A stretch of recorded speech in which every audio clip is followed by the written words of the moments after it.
So how are you guys? I am back again with a very fun and exciting new video, which is, what if Naruto was trained in the Anbu instead of the academy? Before part 1 started, do like, share and subscribe to the channel and comment down your favorite part.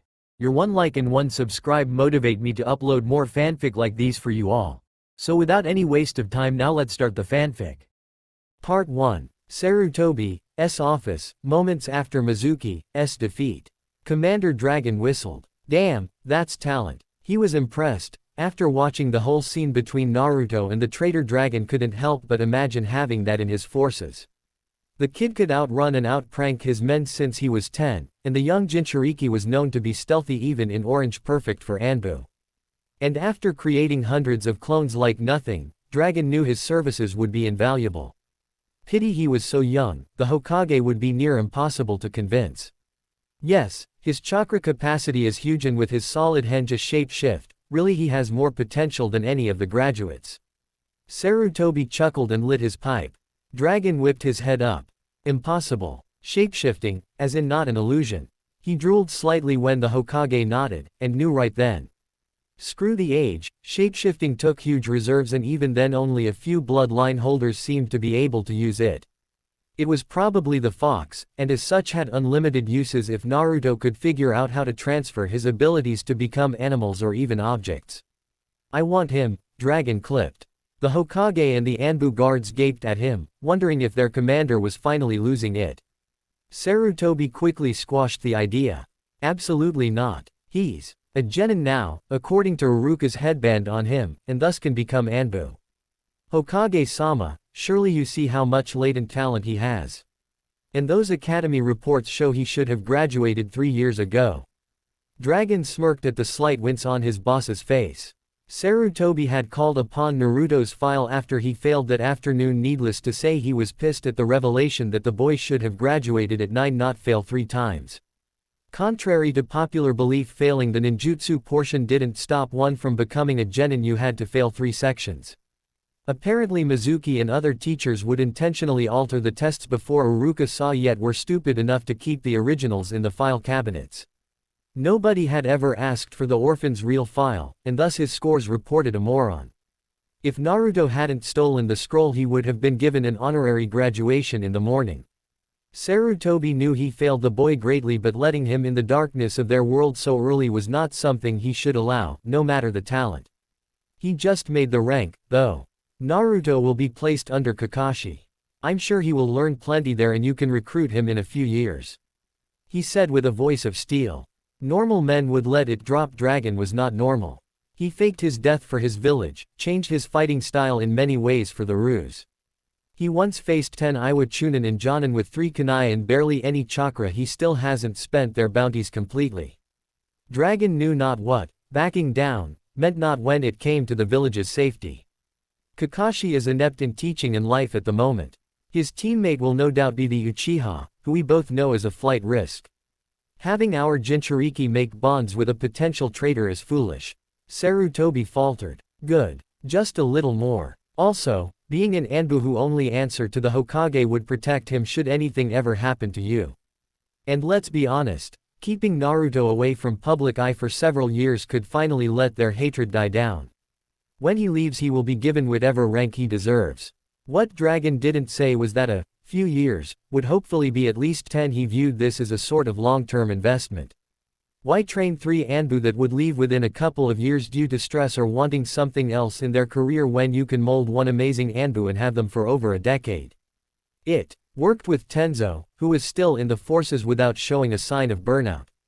Of course, Dragon wouldn't tell his leader that, nor would he mention that he planned for the kid to become captain level within 2 years. Sarutobi didn't take too kindly to rushing a ninja's training, but Naruto's ability with shadow clones just begged to be abused. Very well. I will consent to this for a time. What squad do you suggest? Sarutobi sighed. He sensed it was for the best, for all parties involved, especially the boy he failed, and maybe the squad he was assigned would turn Naruto into a fantastic shinobi. I think RO would be best. Tenzo can train him into the ground, help him with the fox, and give him some manners. That, or kill him for his boisterous personality. Huh, maybe this isn't a good idea. Nah, your genius knows no bounds, Dragon. Almost another hour passed of the two men smoothing out details such as living arrangements and strategies to improve Naruto's diet. Dragon was in the middle of suggesting in a joking way, of course, for the most part shock therapy to loosen the addiction when the door opens and his new subordinate walks in with the scroll, the bright orange lighting up the night. Not even Dragon was sure how he was so slippery in that outfit, but imagining his skill in proper clothes sent shivers down his spine. He put his game face on, not that anyone could see. Time to tell the kid the good news. Who didn't want to be Anbu? 30 minutes later. And after Iruka-sensei gave me his headband, I dropped Mizuki off at the Anbu guard station and took Iruka-sensei to the hospital and came here. Naruto said, ignoring the commander with practiced ease, used to Gigi having a sentry even during private talks. He felt sickened with himself. His own stupidity led to his teacher staying in the hospital overnight. The looks of disgust from the nurses when he handed over his favorite man seemed justified for once. He had to get stronger, to make sure it didn't happen again. The Hokage seat seemed hollow at this point. If he couldn't protect one person, how could he be the shield of the whole village? Well, I'm glad you took the news of your tenant quite well. Seeing Naruto's major look of betrayal, the Hokage winced but continued, and I want to talk about your graduation. I didn't pass. Naruto was panicking inside. The only reason he didn't pass years ago was the stupid clone jutsu. He knew the jutsu now, or at least a variation, so what was the problem? How was he supposed to protect his precious people, however few they were, if he had to repeat another year at the academy? Oh, you pass, Naruto. Don't worry about that. It's just, Sarutobi faltered in his resolve, considering changing his mind. He really didn't feel right about this. Fortunately, or unfortunately, the Hokage wasn't sure yet. His most trusted ninja had no fears and instead seemed giddy. Like a child with a new toy. I hope Naruto survives his fascination. I wonder how Naruto will deal with Dragon's seemingly personal aversion to him eating ramen constantly. Originally you would have been assigned to a team with Sasuke Uchiha, Sakura Haruno, and Kakashi Hatake. However, putting you under a regular genin squad would be a mistake, both because of your abilities and the security risk of having two high target genin on the same team. As a result, you won't be in the normal forces, at least for a while. You're under my command, kid. Welcome to Anbu. The truth was stretched a bit, but Naruto bought it, if a bit flabbergasted. He recognized the Anbu as Dragon, the top Anbu. Gulping a bit, he nodded weakly. Why am I a high target? He asked. Sasuke was an Uchiha, and the last one at that. Of course he'd be important. But Naruto. No one wanted him here. Why would it be different anywhere else? You're a Jinchuriki, a person who holds a tailed beast. That makes you an asset to Konoha. Here Dragon brushed off his leader's ki. The kid need the truth, not lies like the Hokage thought was best for them. It's a sad fact, but the truth. In times of war, enemy villages will try to take you out first, and missions you are sent on could be sabotaged to either kidnap or kill you. To fix this, having you in Anbu lets you be invisible while you train to become strong enough for these threats. His voice was blunt, but Naruto found he rather liked that. His Gigi lied to him his entire life. Every time he asked about why he was hated or spit on, the Hokage would let slip sweet lies to placate him. This guy, though speaking things he'd rather not hear, being viewed as a trump card and primary target wasn't pleasant, was honest. Naruto found it amusing that other villagers desired him more than anyone here save a few, but chopped it up to wanting the fox, not him. What Commander Dragon should have said, Naruto, is that the shadows are safer for a few years. It is my fault for not ensuring you received proper training from your first day at the academy like the other Jinchuriki do. In Anbu I am able to fix my mistake. If you wish to leave the forces after you become Jonin level, then at that time you can. Sarutobi smiled at his surrogate grandson. That smile fell when Naruto bowed a bit stiffly. Understood, Hokage-sama. I am ready for my first post. Naruto wasn't sure how he felt at the Hokage, but he knew the leader screwed him over. From the sounds of things, he should have been trained or at least told of his burden, not kept in the dark. Normally he would just brush the incident under the rug, but this time his mouth wouldn't let the easy forgiveness come out. Sarutobi knew he screwed up. Losing Naruto's affectionate nickname coupled with the barely held contempt means he lost his respect and trust. Besides being a personal issue, the Jinchuriki had to stay loyal to the reigning Hokage to keep political power in check. He had to gain his trust back. I'll make it up to you, Naruto. I promise. Dragon seemed pleased by Naruto's acceptance. If the kid refused or threw a fit, he would have been hard-pressed to have the Hokage's backing. From his files, Naruto wouldn't have done so, but the possibility was always there. Come with me, Naruto. The men are ready for the bonfire. He rubbed his hands together. Something they've wanted to do for years was finally coming to pass. Every Anbu assigned to Orange duty had fantasies about what was about to happen. Naruto blinked at the comment and dark chuckles from around him. Be bonfire. He squeaked. They couldn't mean that, could they? Of your jumpsuits. Don't worry, you'll be issued enough uniforms and off-duty clothes at HQ. No, was heard all through the village as Naruto's cries of anguish echoed. Anbu HQ. Naruto gulped as he followed Dragon through the dark hallways that smelled faintly of blood.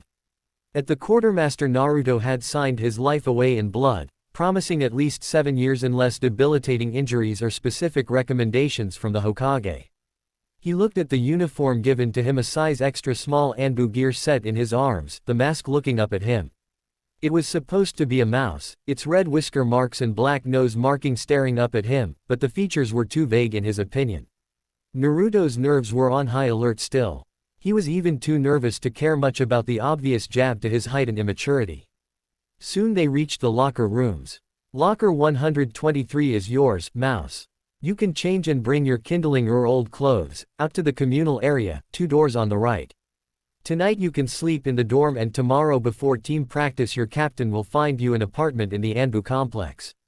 Anbu complex. Naruto quirked an eyebrow. He never could find where the Anbu lived, or else he would have pranked them. Then again, maybe that's why I didn't know. Yes, the complex. It's a series of apartment buildings that only Anbu and approved jonin can live in. Nobody will question you staying there or vandalize your lodgings. Oh, and I have no say in what you do in your free time, but I feel the need to remind you that pranking high-level ninjas when you live next door could be considered a hazard to your health. Dragon replied smoothly. Somehow Naruto could tell the man enjoyed messing with his head. Alright, I'll keep that in mind, Dragon-sama. He said with the right suffix. On the way to HQ, Naruto attempted a nickname and found out what flying 30 feet felt like. Then Naruto processed what he heard. There goes his epic plans for off-duty mischief. Glad to hear you agree. Now, put on your uniform. Masks are to be worn on duty at all times outside the base, but you can leave it on your belt in HQ. What about you? Naruto asked. They were in HQ, but Dragon still wore his thick cloak and mask. I'm the commander, mouse. I'm never off duty, and my identity is an S-class secret even from my subordinates. With that, his new leader walked stiffly out, signaling the end of discussion. 10 minutes later, Naruto walked into the common room, mask clipped to his belt, idly rubbing his Anbu tattoo. Inside, 40 on and off-duty Anbu were gathered around his piles of clothes. Snacks were passed around and cameras were out at the ready. Everything looked oddly normal, considering these were the elite. And I'm one of them, even if I don't deserve to be. Yet. But soon, I'll prove I can be useful. A man with a face-plate headband and fish eyes spotted him from a circle of chattering agents. He beckons Naruto over. Welcome, Naruto, mask name Mouse. I am your captain, Tenzo. On missions you will call me Tiger. These are your teammates, Yugao mask name Cat and Hikaru mask name Wolf. The now identified Tenzo was formal and seemed to demand respect. Naruto, still not feeling back to normal after his revelation that he wasn't a kick-ass ninja, yet, responded in a very un-Naruto-like way.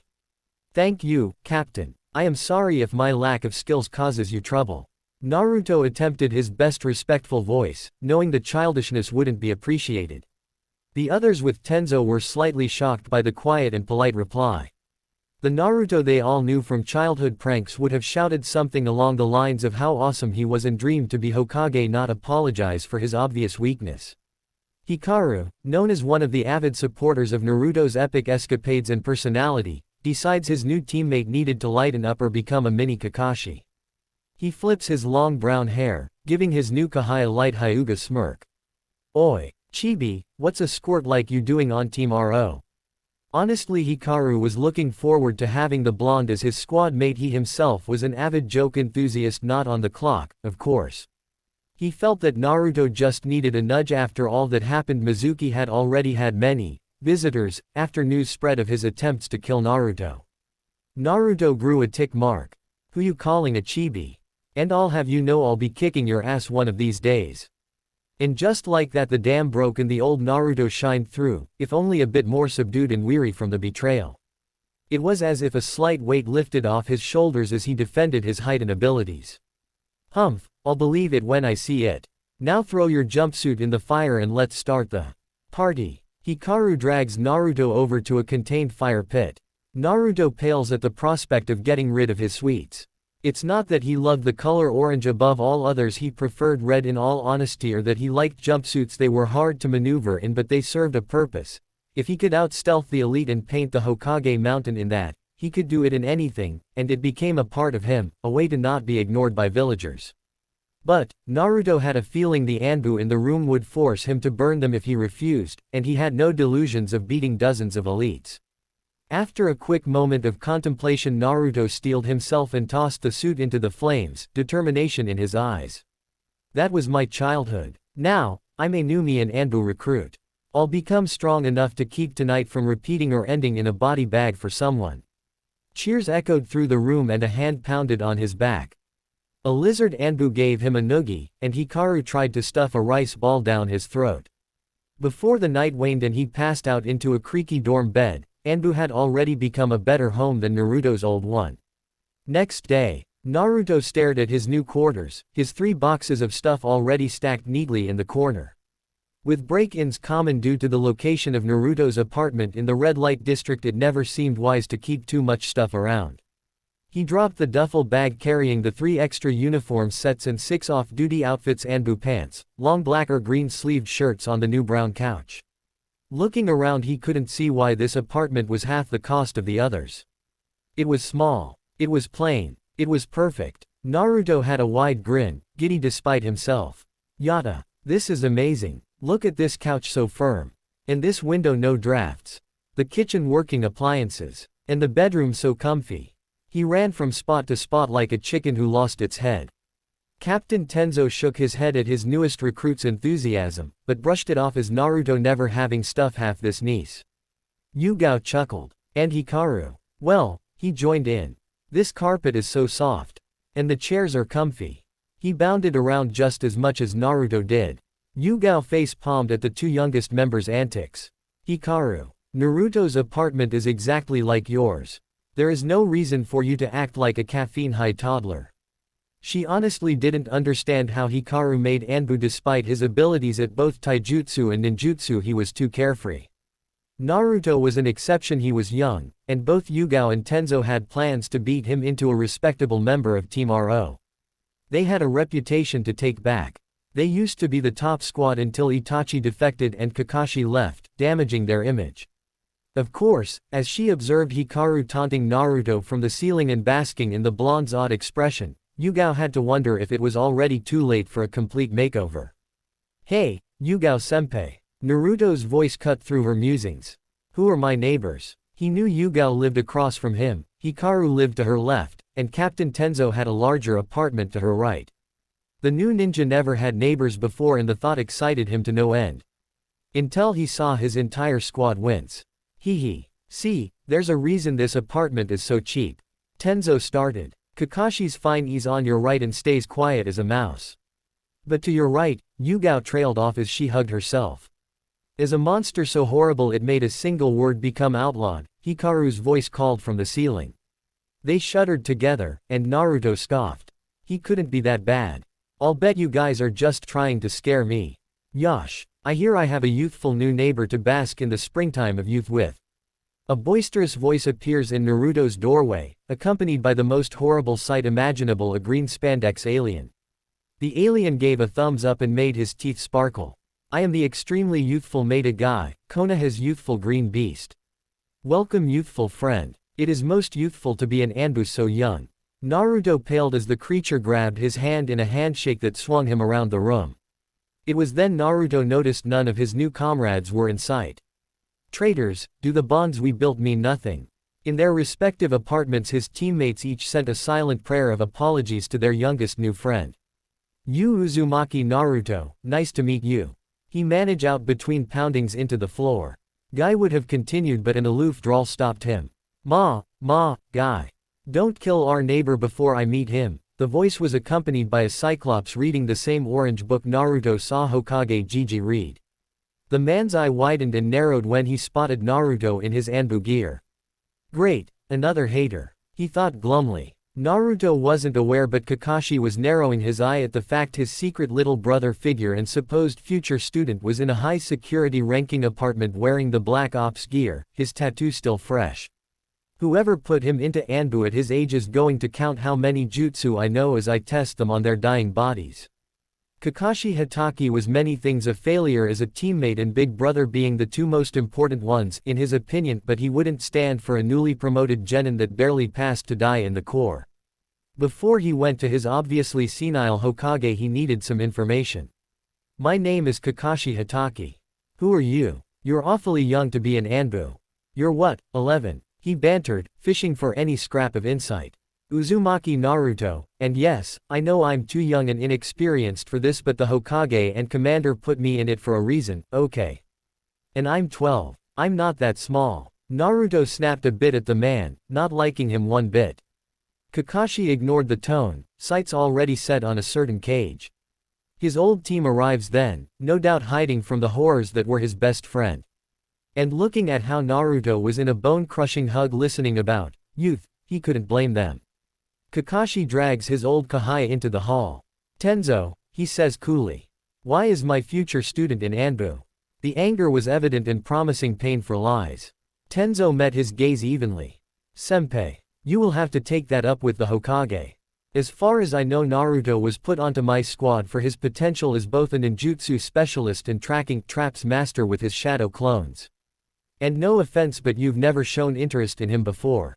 Just because you feel you owe a debt to his father doesn't mean you can cast him aside until it suits you. If you'll excuse me, I have a limited time to turn a genin into an Anbu." He left a stunned Kakashi and ducked his head into the doorway in time to see Guy offer to take Naruto on early morning training. "Training? Yes," Naruto said excitably. Training was always welcome. Course, he'd never seen Guy's methods before. "Yosh. Then I will wake you at 4 tomorrow, my most youthful neighbor. Time to go. Naruto, make 2 clones and have them study the rule and code of conduct books I left in your bag. We have training until 9 tonight." Naruto nodded as he slid his mask on, becoming mouse to the outside world. The people in his complex may come to know his identity over time, but the more obscure he was to the common ninja and villager the better. "Yes, Captain." He didn't even try to say, "Captain Fish Eyes." Dragon was bad enough, what could his captain do? Yugao held onto Naruto's shoulder and shunshined them. To Team Rose training grounds. 2 hours later. Naruto was working on katas in slow motion with Tenzo while 10 clones worked on tree climbing under Yugao's gaze and Hikaru taught another 10 clones the Shuriken Shadow Clone Jutsu. As he focused on the forms Tenzo brought to light his situation. "We have 4 weeks of uninterrupted training. Every day from 6 am after Guy till 9 at night I will work you to the bone. In this first week we will work on solidifying your basics and hopefully have you master both the Shuriken Shadow Clone and the tree climbing. Like all Anbu in this time the Kawarimi will become seal-less and instantaneous as it is the jutsu that has saved more ninjas than any other jutsu or tool. After that water walking, Shunshin, Kenjutsu, and an elemental attack will be introduced. You will also have memorized the Anbu signs and rule book in this time, as well as the map of the Land of Fire. I can already do Kawarimi without seals." Naruto looked away in embarrassment as Tenzo gaped at him. "Show me," he ordered. Naruto wouldn't lie, but Tenzo had trouble believing that the boy could learn to use the jutsu to that level without help, no matter how wrong his records were. Naruto instantly replaced himself with his backpack about 100 feet away. "I had nothing better to do last summer and read in a book about how getting Kawarimi to be seal-less was a chakra control exercise. I thought it would help my clones." Naruto didn't mention he took 7 months of practicing every day to do so. Well, good work. Then we will replace that time with hand speed practice in general and battle experience with the Kawarimi. What happens after that? A month of training won't make me ready for missions. Naruto scowled as Tenzo wrapped his arm with a twig to correct his elbow height for a grapple move. After that our team will take guard and patrol missions of non-essential areas for another 2 months to solidify teamwork. During this grace period your speed, dodging, taijutsu and kenjutsu skills will continue to be worked into something passable and the corpse trap specialist will begin improving your repertoire in the art. I left space throughout these 3 months for 2 hours in the evening for you to learn another skill of either fuinjutsu, more ninjutsu, or additional weaponry. Which do you prefer? Naruto thought for a moment. More ninjutsu sounded fun, but to be honest Tenzo explained his control needed a lot of improvement before more jutsu than the ones planned could be learned, so that was out. Weaponry was necessary, but he already had 3 hours dedicated to it 6 days a week. Any more throwing or sword practice shouldn't be needed. That left fuinjutsu, sealing. I choose fuinjutsu, Captain, Naruto said finally in a small voice, remembering the rule of, while on duty or training, quiet and serious. Tenzo nodded in approval at both his answer and the volume. Good choice, Mouse. I don't know more than the basics, but I have a feeling even without help you'll find the art to be easy, he said knowingly. Naruto narrowed his eyes slightly and prepped to grill his captain on the subject when Tenzo cut off his intake of air. 10-minute break. I believe it's time we actually introduce ourselves besides names. The 4 ninjas sat in a circle while clones continue their work, masks off in the grass. I know we haven't really had the chance yet, but let's do proper introductions. Say your likes, dislikes, hobbies, and dreams. I will start. My name is Tenzo. I like Konoha, tea ceremonies, nature, and reading architecture books. I don't like traitors, those who harm nature, and loud people. Here Naruto winced. He was much quieter already, but he didn't want to make his captain mad. I am busy as captain of Team RO, but a hobby would be gardening. My dream is make Konoha strong and help you all become stronger. Yugao went next. Yugao Azuki, I like my boyfriend Hayate, Konoha, Dango, and swords. I dislike those who look down on kenjutsu and those who abandon comrades. My hobbies are sparring and visiting the hot springs. My dream is to become the world's greatest kenjutsu user. Yo, I am Hikaru Hyuga, the best Hyuga in town. I like my clan, Konoha, and messing around. I dislike seriousness, my clan's caged bird seal, and those who hate pranks. My hobbies are messing with people and origami. My dream is to become Anbu commander and raise a family. Hikaru's speech was joking and fun, bringing a smile to Naruto's face. Your go, Chibi. And the smile was gone. My name is Naruto Uzumaki. I like ramen, Hokage-sama, even if I don't trust him at the moment, was Naruto's unspoken addition, and my new teammates. I dislike traitors, people who mock me, and the 3 minutes it takes for the ramen to cook.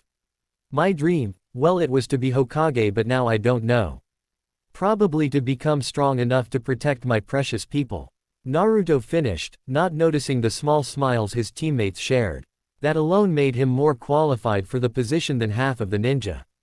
Good job. We have 3 months to make Naruto ready for B in a class missions. Let's get to work. Yugao looked determined at Tenzo's words while Hikaru and Naruto jumped for joy. Oi, act your age, Hikaru. And Naruto, you're on duty. Yugao scolded. Naruto quieted and stood ramrod straight, but Hikaru looked hurt. Ah, but Yugao-senpai, I'm only 15. Let me have fun with the chibi. He pouted. Naruto felt the need to hit his senpai but held back, if only because he stood no chance of landing said hit. Last night proved that unfortunate truth. Hokage's office. You let Naruto into Anbu. Are you insane, Hokage-sama? Kakashi kept his voice mostly calm, but the absence of his book suggested otherwise. Sarutobi sighed in annoyance at the man's repeating questions. We've been over this before, Kakashi. Naruto is now one of my personal Anbu, not your future student. But, I was supposed to. If you want to play the teach him card, you should have approached him in the academy like I suggested after he failed the first time. Trying to convince me now won't work. Kakashi's head drooped in shame. It's true he should have done more for the blonde besides the occasional guard rotation or donated groceries. However, his head whipped up in hope. If you were to offer a young Anbu some tracking or ninjutsu lessons on his days off Sunday, I believe then I wouldn't have any problems with it. Kakashi beamed at the chance. He'd make this right. Understood, Hokage-sama. In a puff of smoke he left. I sounded so confident while defending my decision to him, but I have my doubts. I don't. He's already become more emotionally stable under Tenzo, and Guy will be working on his endurance every morning as a favor to me. Naruto is fitting in quite nicely. A voice spoke from nowhere, but Sarutobi knew who it was no matter how well they distorted their voice or masked their chakra. Dragon, he breathed. Report on the initiation last night. Dragon chuckled. The bonfire went well, too well really. Hikaru started a ritualistic dancing. Honestly, if not for his eyes I wouldn't know he was from a major clan that prided themselves on their image. Sarutobi snorted. The same could be said for you, especially before. Perhaps. After a pregnant cause, Sarutobi speaks again. Is it wise to separate Naruto from the village for 3 months? I believe so. It gives Naruto time to heal after finding out about his burden and the chance for him to fade from their minds. True, but not telling Iruka and his classmates. Dragon shrugged at the concern. Most Anbu don't spread their identities around anyways, even if it's not forbidden among allies. Keeping Naruto busy will also keep him from pranking HQ or the village, especially as he can spam hundreds of himself. Both shuddered at the thought. Point taken, my friend. 4 am, next day. Naruto was awoken by being thrown into the ceiling. Yosh. Good morning, my youthful Neibor. Let us work our flames of youth and become more youthful. Naruto groaned, and reached for his uniform. Give me 5 minutes to get dressed. He mumbled. Guy gave a thumbs up in the darkened room, and the flash from his teeth blinded a bleary-eyed Naruto. He worked on pulling the pants on and was moving to the shirt. Guy's patience ran short at this point and helped Naruto change into a green jumpsuit. At 9 am, an irate, bloody, and ridiculous-looking Naruto trudged to Ro's training ground. His 3 teammates bit their lips to stop their laughter and dropped it, but not before Hikaru snapped a picture. You look rather youthful this morning, Tenzo said with a straight face. From that day on, Naruto set his alarm 10 minutes before 4 and was fully dressed before Guy arrived. 6 days later, Sunday at noon. Naruto was dragging himself up the steps after a grueling 8-hour workout with Guy and his mini-me. Normal shinobi would be sore for weeks, but with Naruto a hot shower and relaxing afternoon eating ramen would cure every ache. However, waiting outside his door was his least favorite neighbor, Kakashi.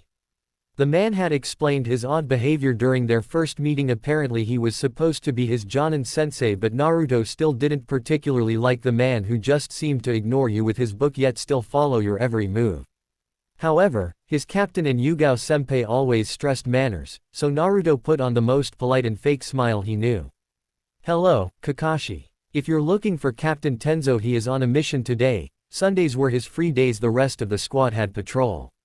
Kakashi's eyes smiled behind his book. I was actually looking for you, Naruto. I don't get my team for another week, and even then it will be months before we do many missions. The Hokage told me Sundays were your days off. No. Naruto nodded, and somehow the eye smile grew larger. Excellent. How would you like tracking lessons every Sunday from noon until 7? Naruto grinned slightly at that. He wasn't one to pass up more training. Maybe Kakashi wasn't that bad. Iruka, day of team placements. A fuming Iruka told the brats their team placements, same as canon. Sai replaces Naruto, and walked out. His favorite student was nowhere to be found. The Anbu commander just informed him that Naruto had an unusual placement and a homeschooled boy would fill the void on Team 7. Even the Hokage refused to tell him anything, claiming Naruto would contact him if he wished, and that his new assignment and living quarters were classified for Jonin and above. And that translated to Iruka, a mere chunin, standing no chance to find out about his knuckle-headed student. Oh Naruto. What have you gotten into now?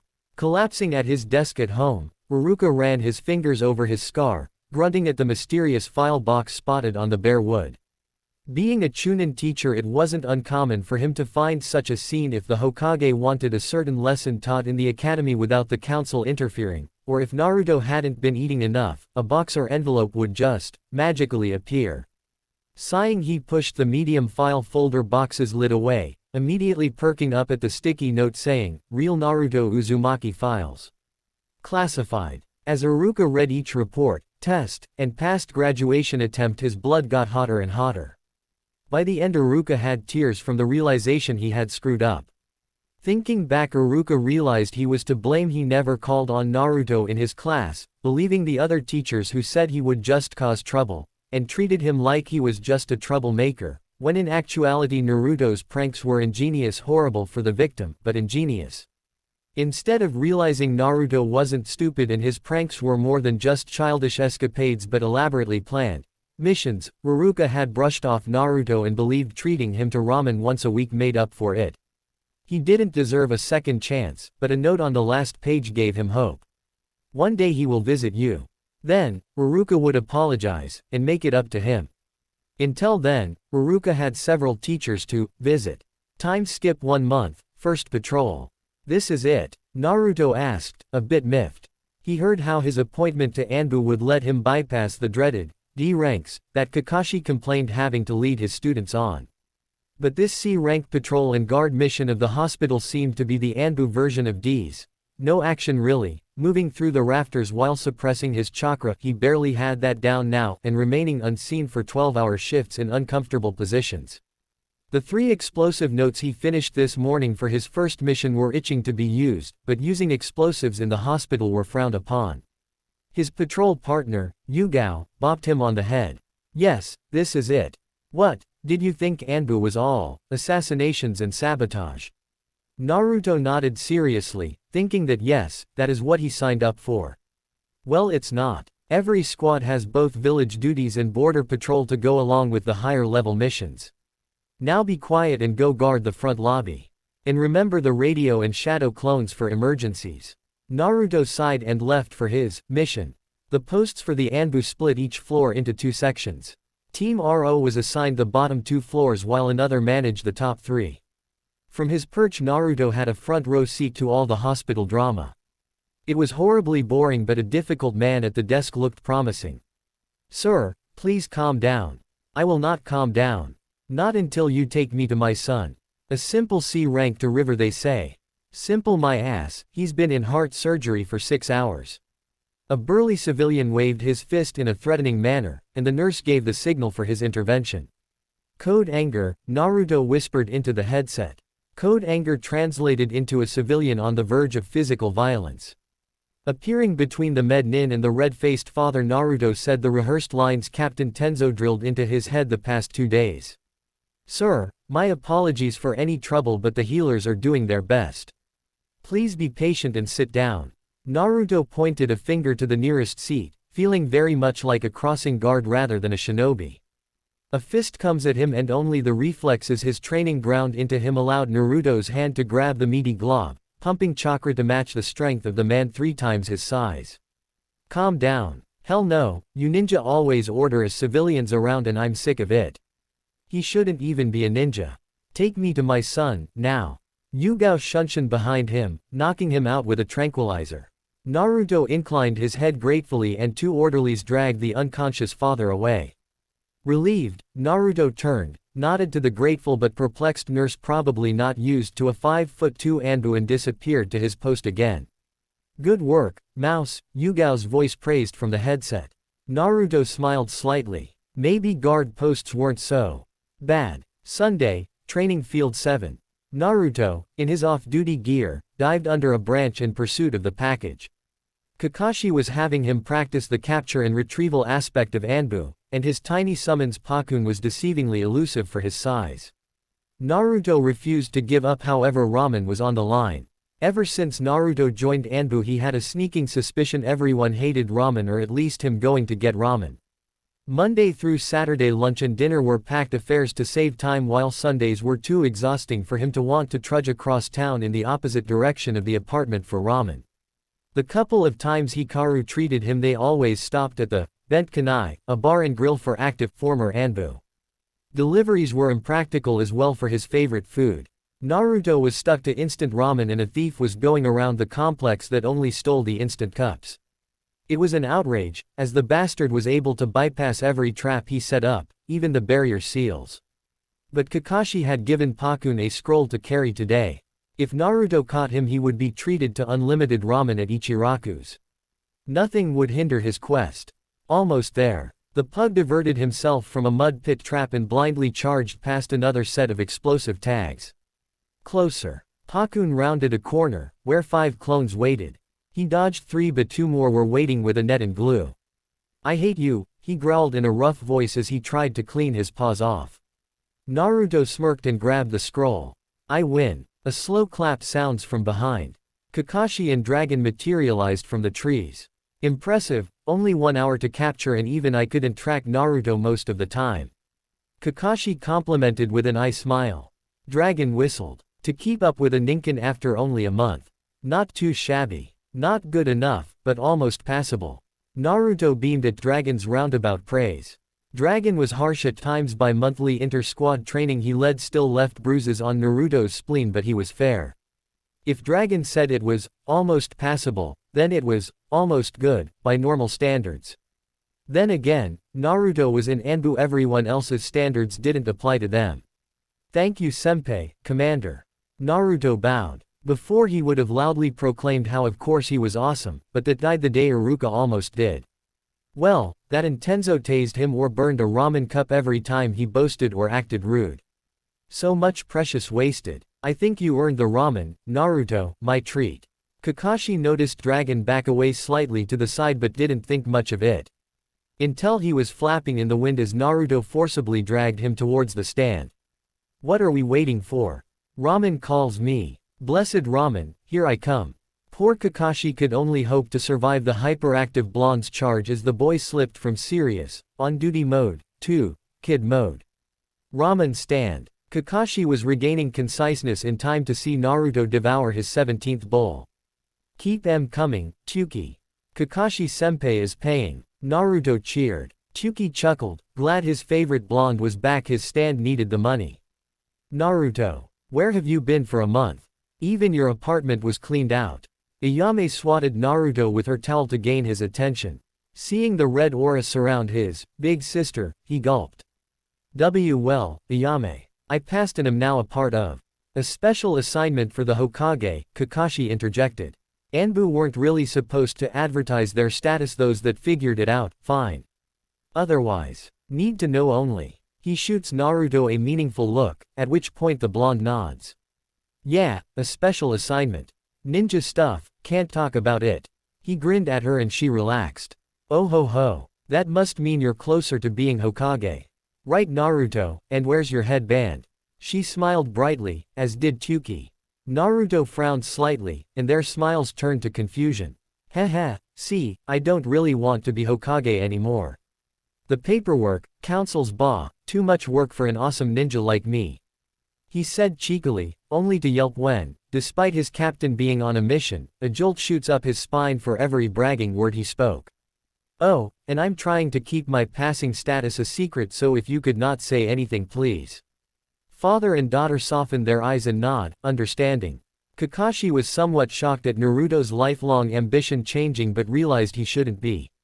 It was common knowledge in the Jonin and Anbu circles that the third and Naruto had a sort of falling out after Naruto learned of his tenant. Since that night the Hokage looked even older than normal and cringed every time he gazed at the pictures of a younger, smiling Naruto wearing his hat. Rumor was the boy had even taken to calling the Hokage by his proper name, scaring many. If Naruto called someone by their proper title and they never had a Naru nickname, then Naruto respected them as a person and authority figure. An example of this would be Iruka or Kakashi, neither ever receiving a playful butchering. But, if Naruto gave someone a personalized nickname and said person betrayed him enough to lose said nickname, it was the equivalent to being spit in the face and peed on by Naruto. So much like his mother.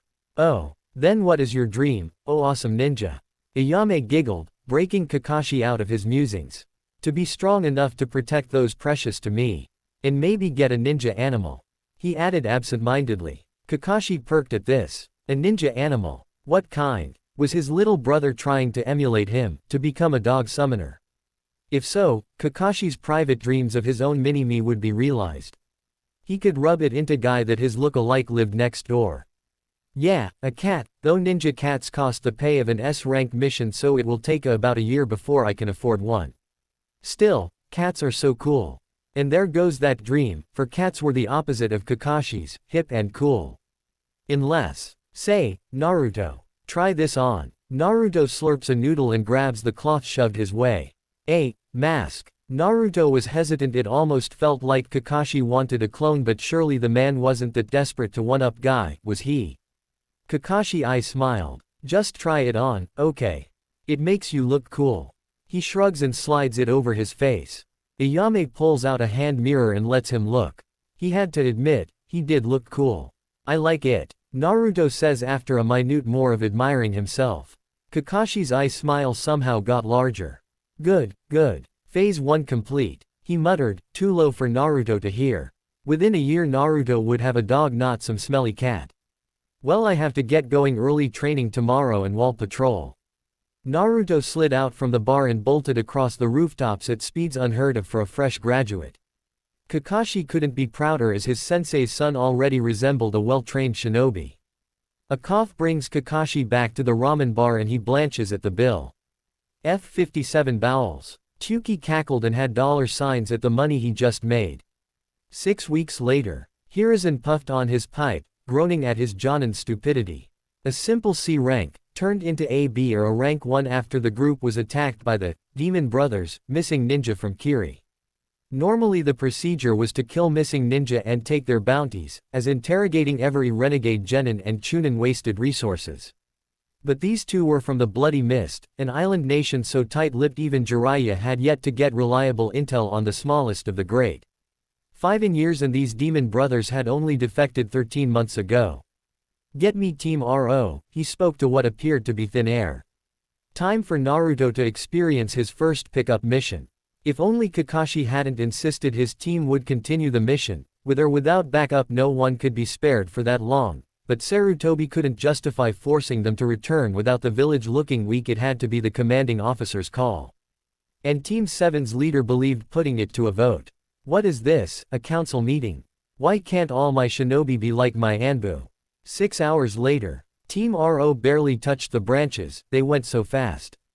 Naruto was forced to use his chakra to keep the whiplash from yanking his cloak's hood down. The mission wasn't urgent, but their captain wished to test their speed and agility after not being outside the village for weeks, in Naruto's case, ever. The verdict: Naruto held them up.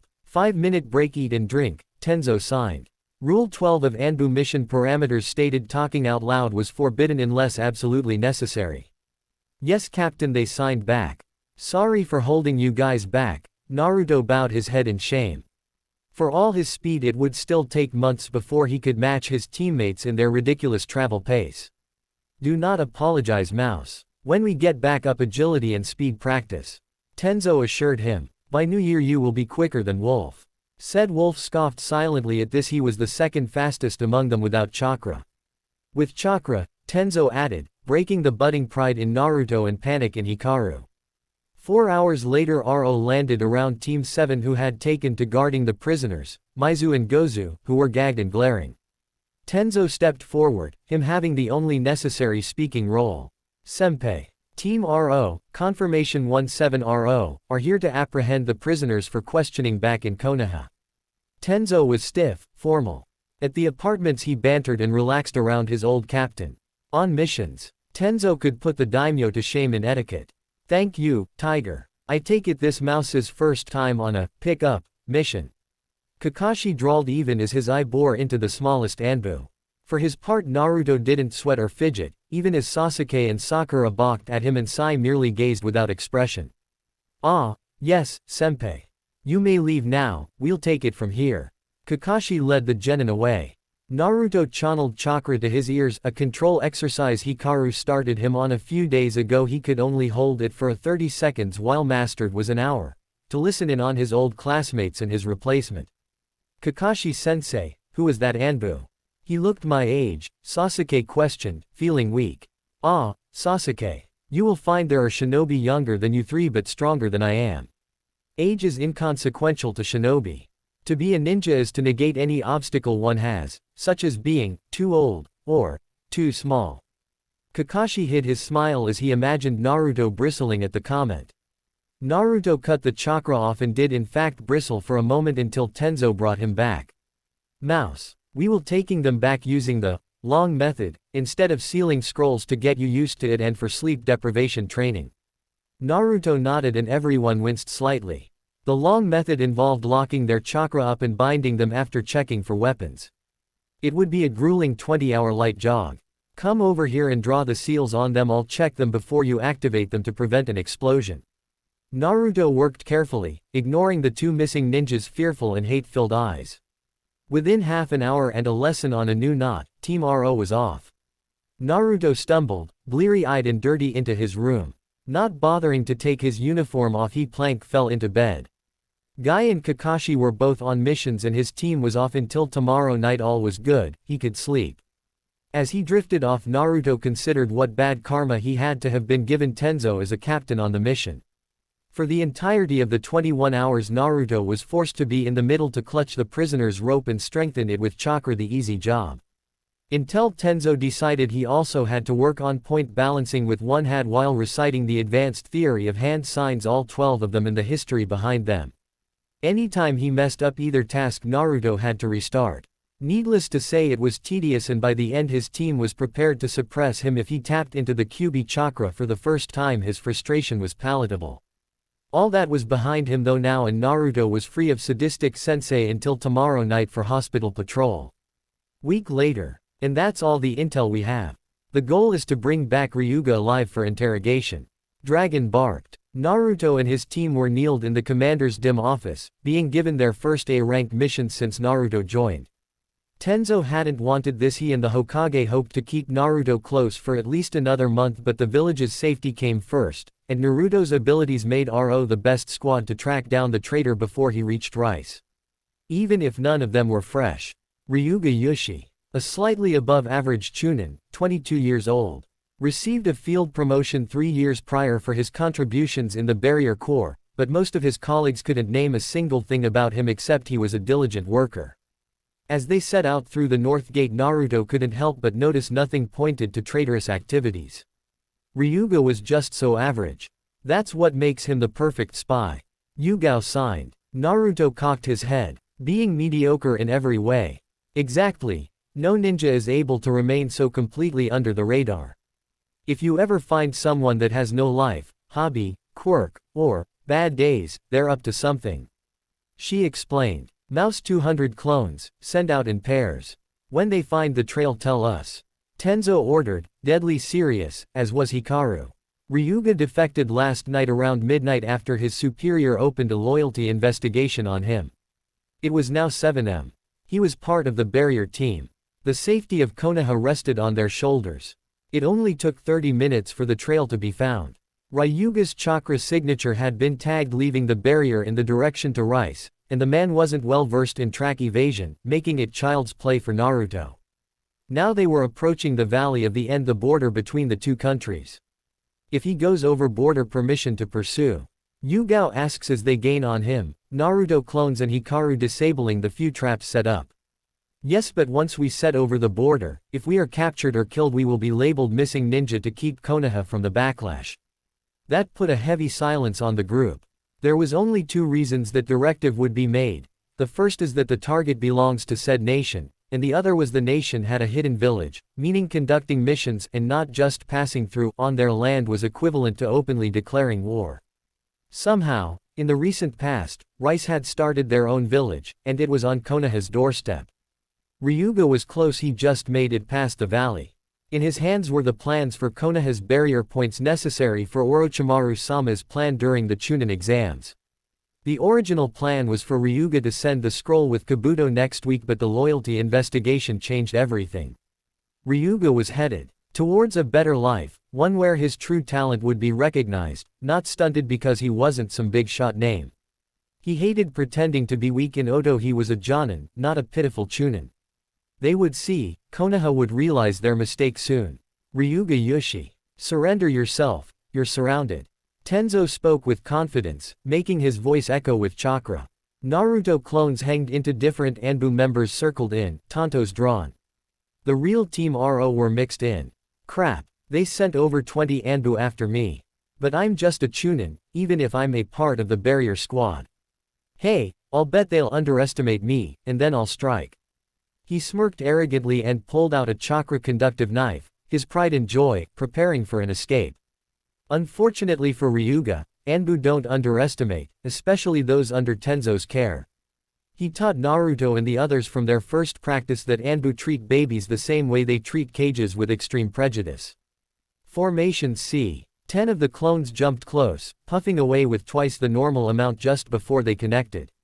In the confusion, Yugao and Hikaru go in, Hikaru blocking the tenketsu on Ryuga's arms and legs while Yugao took out the weapon. Finally, Tenzo created wood bindings and Naruto shinshined behind Ryuga, knocking him out with a chop like Dragon taught him during the last practice. Tenzo sealed the traitor into a prisoner scroll and the Anbu began to head back. Good work. Let's go. Down, and they hit the deck. A fist the size of a boulder grazed the crown of Naruto's head, cutting a strand. He shivered at the close call. An Akamichi. Hikaru let a stream of curses. Not just any Akamichi, that is Akira, an A-rank missing ninja. She defected 2 years ago, now we know where she went. In front of them was indeed an Akamichi, more muscle than fat though, and a music note headband adorned her forehead. You crossed the border, prepare to die, she taunted. Tenzo cursed inside. They just finished a gate patrol before being given this mission. No one was fresh and Akira was bordering on elite Jonin 2 years ago. What level would she be now, studying in a new village? No, better to talk their way out than fight. Keeping Ryuga from escape was top priority. We have not crossed the border, I assure you. I suggest we go our separate ways instead of needless bloodshed. Tenzo reasoned. Akira just laughed. I say you crossed the border and your bounty alone, Woodland Tiger, will pay my food bill for a month. She expanded both arms and the group scattered. Truth was, Akira was not actually looking for a fight. She was at less than half her chakra and recovering from a mission. But orders were orders. She had to get Ryuga, take his intel, and then kill him. Konoha couldn't find out her master's plans.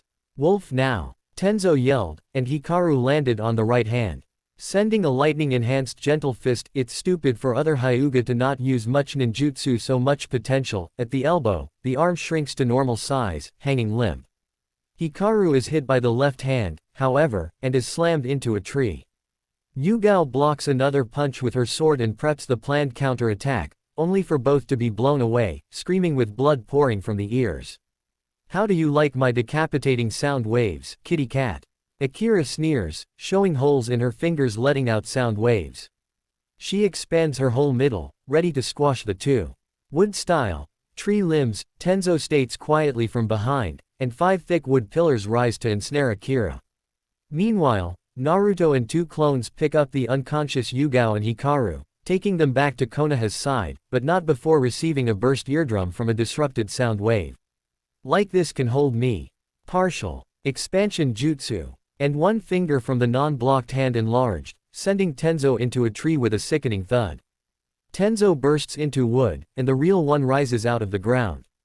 Sound waves tear his armor apart, giving him deep lacerations in the torso. Take that, you bastard, she ground out. Akira had let loose the last of her chakra, and the wood bindings drained the rest away. She struggled to stay awake but smirked, wanting to go out with a bang. Tenzo sees this and finishes with the plan. Now, mouse. Tenzo shouts as he slumps against a tree. Naruto switches with the destroyed clone. 6 hand signs later and his second elemental jutsu impacts Akira's head. Wind style. Air force palm, and a compressed vacuum of air fires into the woman's skull from his hand's center, blowing her brains out. Mission accomplished, Tenzo whispered, and fell unconscious. Captain. Naruto was frantic. After sealing what was left of Akira Akamichi, he lugged his captain over his shoulder, balance broken from his burst eardrum. It takes almost 5 hours for Naruto and clones to reach the patrol near the gates. Immediately his team was taken to the Anbu hospital and Naruto was rushed into a meeting with the Hokage, commander, and Danzo after a quick healing session. Anbu Agent Mouse, we are here to have an oral report on Ryuga's capture and apparent death, seeing as the scroll containing him was damaged beyond salvage when your captain, Tiger, was injured. The Hokage was grave. On one hand, Ryuga failed in handing over the information to whomever he was trying to, and an A-rank Rouge was taken out. On the other hand, they couldn't interrogate him, and both of the dead were damaged beyond a mind scan. A hollow victory, really. Hokage-sama. Team RO, after a 12-hour shift, was summoned to track down the traitor Ryuga Yushi. We set out from the north gate. Naruto took a deep breath as he completed his reported. His stomach churned as his superiors seemed to loom down on him. He followed orders to a T back up. Twice he saw an opportunity to jump in before the signal or to rescue injured parties, and twice he let the opportunity slip past because of orders. Yes, they won. And yes, everyone was expected to survive and be back on rotation in a week. I see you blaming yourself, Mouse. Dragon cut into his thoughts. You were not ready for this mission yet, but you performed it to a high standard. We lost a valuable source of intelligence, but we kept everyone alive. That is most important here. Ryuga didn't escape, marking this as a successful mission. Do not coddle the boy. The mission parameters were clearly to bring Ryuga back and keep him from any outside forces. They did that. Being alive was preferable, but be grateful our secrets weren't leaked. Sarutobi stopped Danzo from tearing Naruto down. The boy was tired, injured though he was mostly healed by now, and beating himself up over his inability to do more yet. Go rest, Mouse. You will spend the week under my tutelage until your squad is ready. Be at HQ tomorrow at 9. Oh, and the bounty will be split evenly between your squad. Dismissed. Naruto wordlessly disappeared in a shunshin, longing for his bed. You put the weapon in Anbu but still you coddle him. For shame, Hiruzen. Danzo sneered as he hobbled out. That was his first kill, correct? Sarutobi asked with an eye roll after the elder left. Dragon nodded. Tomorrow it will hit him. After he is rested and settled I'll give him the talk. Sarutobi closed his eyes, wishing he could be the one to give it, but knowing Naruto still hadn't completely forgiven him. Very well then. Sunday, 2 months later. You'll have to do better than that. Naruto said as he danced around the field, dodging Sasuke's endless stream of fireballs. It was funny outmaneuvering his former rival, but he also felt bored. Was he really Rookie of the Year? Sheesh, I could take him without my hands now. Naruto had spent a week being Dragon's training dummy disguised as actual teaching. Naruto had walked into the HQ training room sick to his stomach as he realized he killed someone. He looked at his hands in horror at what he did, until the commander cleared his throat. Dragon told him bluntly, "You kill, that's what a ninja does.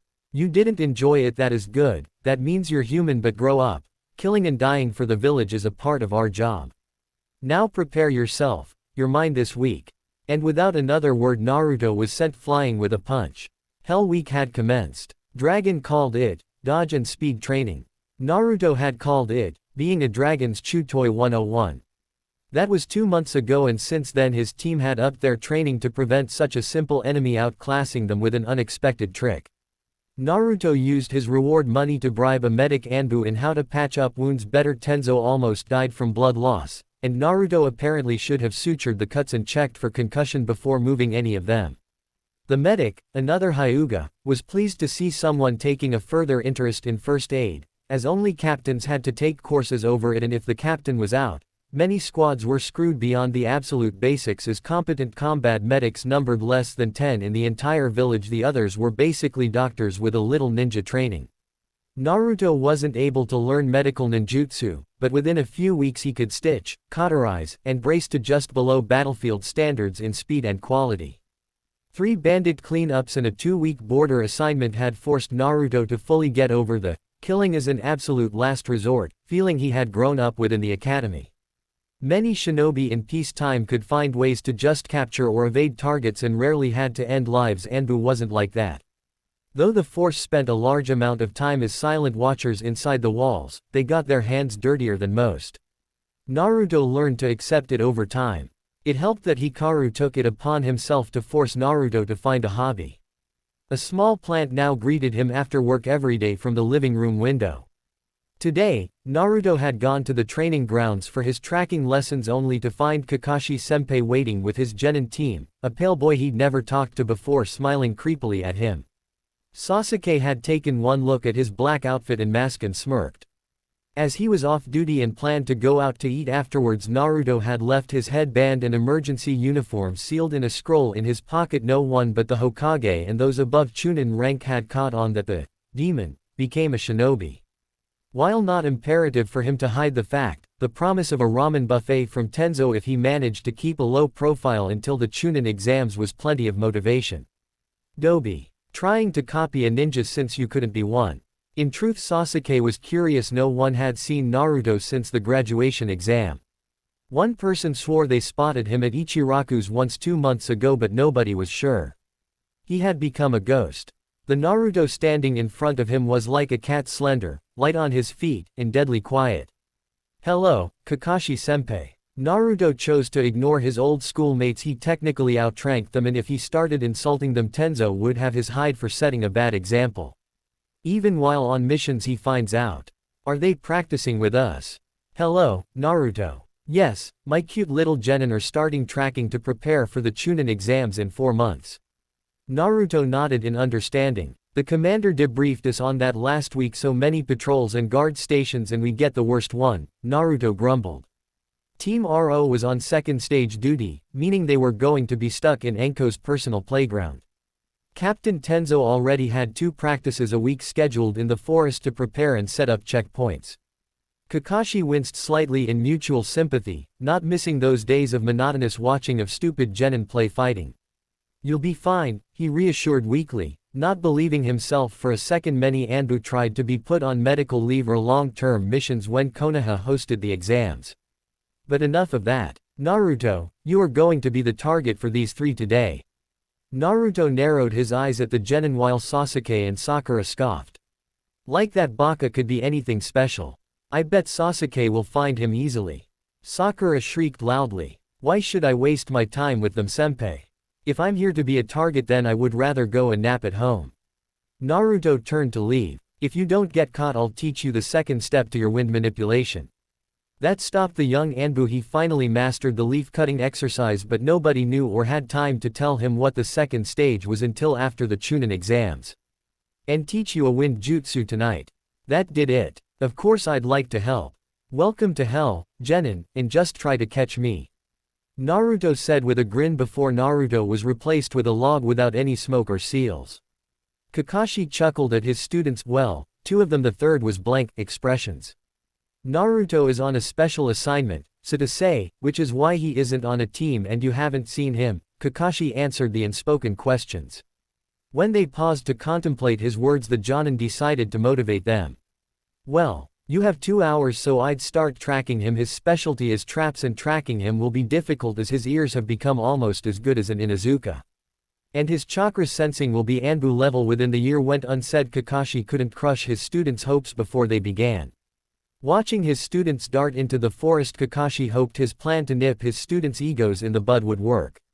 Ever since the Wave Mission, Team 7 had begun thinking themselves the best in Konoha simply for surviving Zabuza and beating his apprentice. Cockiness and arrogance killed more shinobi than many would care to admit, and Kakashi was determined to not let his students become an engraving on the memorial stone. If they were beaten by Naruto, their pride would be crushed, allowing Kakashi to build them back up properly. As Naruto dodged another of Sasuke's sloppy punches, he sighed. Just because he kept out of reach of them today and ended up capturing them, Sasuke demanded. That power, like Naruto, should just drop on his knees and hand over his hours of training. Impossible. It would have been worse if the blonde had divulged that Kakashi tutored him. Naruto finally grew tired of the game and shunshined himself behind the older boy, knocking him out with a chop, following the same plan of attack he used on Ryuga, basic but effective. Dragon always said flashy jutsu were fine, but a kunai or fist usually got the job done. Lately Naruto had started to see the logic in that worldview.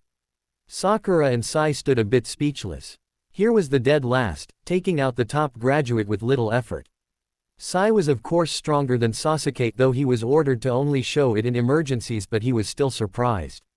Kakashi clapped slowly from a tree. That was a very decisive victory, Naruto. Sakura, Sai, take Sasuke home please and let him recover his pride alone. Oh, and you are not allowed to talk about your training here today or about seeing Naruto, am I clear? He bore his eye into them, releasing killing intent. Sakura and Sai give affirmations and carry their unconscious teammate away. After they vanish down the path, Kakashi eye smiles at his least annoying student. Naruto, I believe I owe you a jutsu. 6 hours later. Wind style. Drilling air bullets. Naruto whispered on Team RO, one had to learn to barely whisper the attacks unless in a pinch, and his 3 teammates actually had enough control to not use the speech release for focusing chakra on the lower ranked jutsu, pushing his stomach out with chakra before compressing it, expelling 2 masses of compressed air towards a boulder twice the size of Kakashi. The 2 hit, and the boulder was cracked straight through the middle. That's enough for the day, Kakashi ordered, and Naruto collapsed to one knee. For not completing your elemental manipulation yet you show surprising ability with the A-rank jutsu.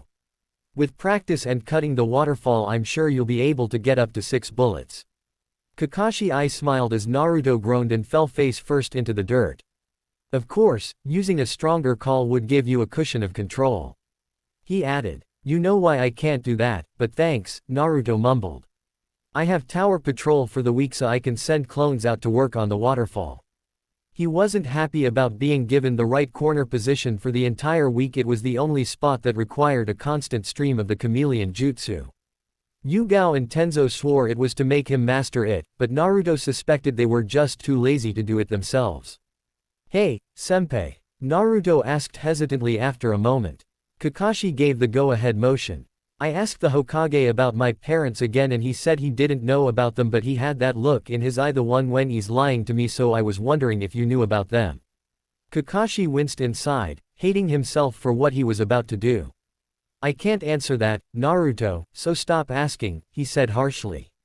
Naruto flinched at the tone and Kakashi went back to his cheerful tone. Anyway, it will take months to spilt the waterfall, take your time, and I'll see next week. And Naruto was left alone to crawl back to his apartment. Next day, after shift. Naruto rolled his muscles, stretching after a tedious day of standing without being seen and listening to the Hokage do paperwork. A few times Jonin and Genin squads would show for mission assignments or reports, but general the sound of stamping was the only break in silence. Then Kakashi's team came in for another C rank, a diplomatic one requiring the Hokage's approval. Kakashi. I thought I told you to stop spending time at the memorial stone for hours, you're 3 hours late. The Hokage growled slightly. Naruto latched onto the words, memorial stone. I've heard of that, maybe my parents are on there. Why didn't I think of that before? Naruto, longing for any scrap of his past, determined himself to unravel the mystery of where he came from. After that Naruto had counted the seconds until his freedom. He set a new record for changing into his street clothes and darted out of the dim base. At the stone, Naruto ran his fingers along each name. Kido Ushio, Sakura Uzumo, Kushina Uzumaki, bingo. Writing the name down inside the cover of the history book Tenzo had assigned, Naruto took off back to HQ. Kushina was the only Uzumaki, making her most likely his mother. If the third never told him, that meant it was another secret, a secret kept in the basement of the records vault. At Dragon's office. Excuse me, Dragon-sama. Naruto stood ramrod straight, showing the most respect he could. He had to get on Dragon's good side. Ah, mouse. What does my favorite punching bag need? He sounded amused. Naruto resisted the urge to twitch, missing his mask already. I request to be assigned the records room rotation this week. Naruto said bluntly. Dragon hummed. Really? Now why would a young agent like you request the most monotonous post? Naruto had his excuse ready. This week Captain and Yugao Senpai are leaving on Wednesday for a special mission while Hikaru Senpai is putting in for a vacation until they return Sunday. I wish to earn extra money for a better sword and extra fuinjutsu lessons from Jiraiya-sama when he returns for the Chunin exams. I am told the records rotation pays more than others. Everything Naruto said was true. He did need extra money. Records paid equal to AC rank and a half each shift to bribe Jiraiya-sama into teaching him for a couple hours on seals. Naruto was on level 2, and level 3 was proving to be too much without a tutor to clear some things up, and his squad did leave him for the week. Naruto originally would have taken the several days off as a reason to stay in a secluded training ground, camping supplies in hand, and work non-stop on wind manipulation and his new jutsu. Now he'd send 10 clones to make progress on the waterfall while he snooped for his birth certificate and probable mother's file. Very well, report tomorrow to Lizard for your post. You'll be in the lowest basement for the next week. Dragon shooed him away. When his subordinate was out of earshot, Dragon allowed a chuckle. It's about time you started searching. You're ready to know, even if our Hokage can't see it yet. Though his manipulation skills need work. Oh well, I guess another private session is in order. Apartment. Naruto was too giddy to sleep. He would have a week to send clones into the complex. His parents were at his fingertips. It was this elation that caused Naruto to be on the floor, kunai pressed to his neck. Mousy-chan, you make this too easy, a sultry voice whispered in his ear. A shiver ran down his spine at that. Only one person was like this. Enko-senpai. You made your point, please get off of me. Naruto tried to stay calm. He found that when dealing with Anko, going off the deep end just turned her on. Ah, but this snake likes mice for snacks. Why can't you play with me? She pouted and got off him. Naruto breathed out, letting his heart beat slow. I take it Kurenai left you for Asuma tonight again? Naruto asked. Since she moved into an apartment down the hall a month ago, she always bothered him, Kakashi, or Yugao, when Kurenai wouldn't let her in her own apartment upstairs. Enko pouted. Yeah, and no one to mess with at T&I. She looked hopefully at Naruto.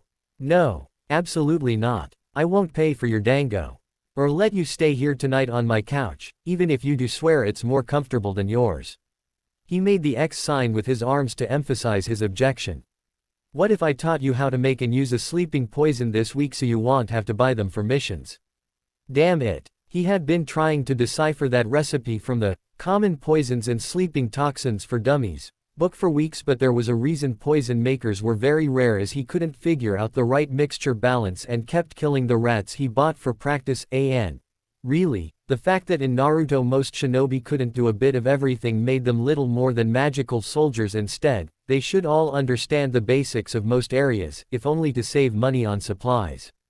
Money didn't grow on trees, and his squad's allotted supply funds never seemed to cover the want items like basic poisons that made transporting civilians or the injured easier, as carrying them while awake was dangerous if attacked, and stasis scrolls were dangerous for non-shinobi as it linked to one's chakra, and civilians didn't have a developed network.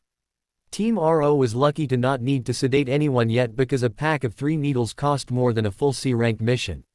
Fine. I'll pay for 10 plates of dango and you can sleep on my couch tonight. But I'll expect I'll be able to make that sleeping poison this week. He relented. When I'm through with you, you'll be completely immune to it and be able to whip it up and store in 2 minutes. Dango, here I come.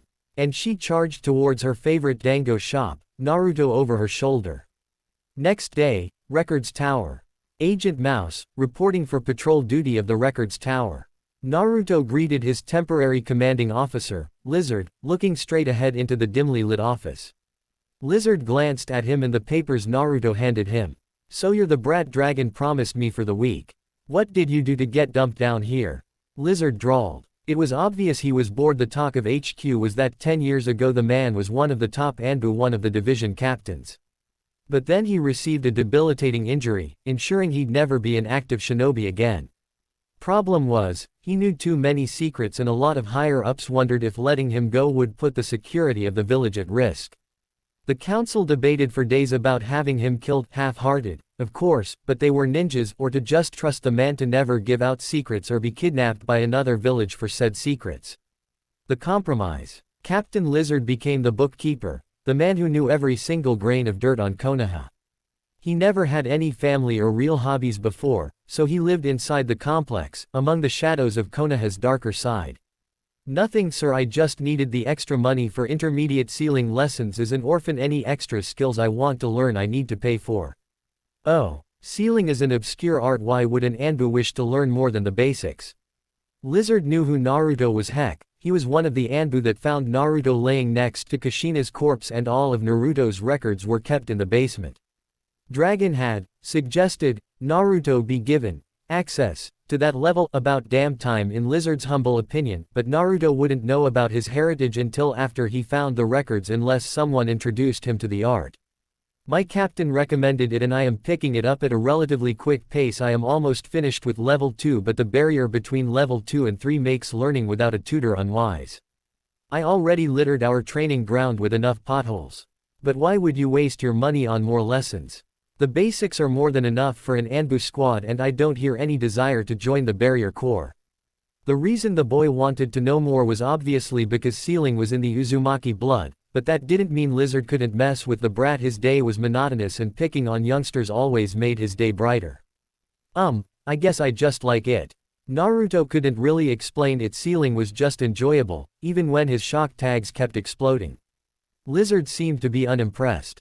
Why not learn a more applicable skill? Naruto seemed to stiffen at this and Lizard smirked.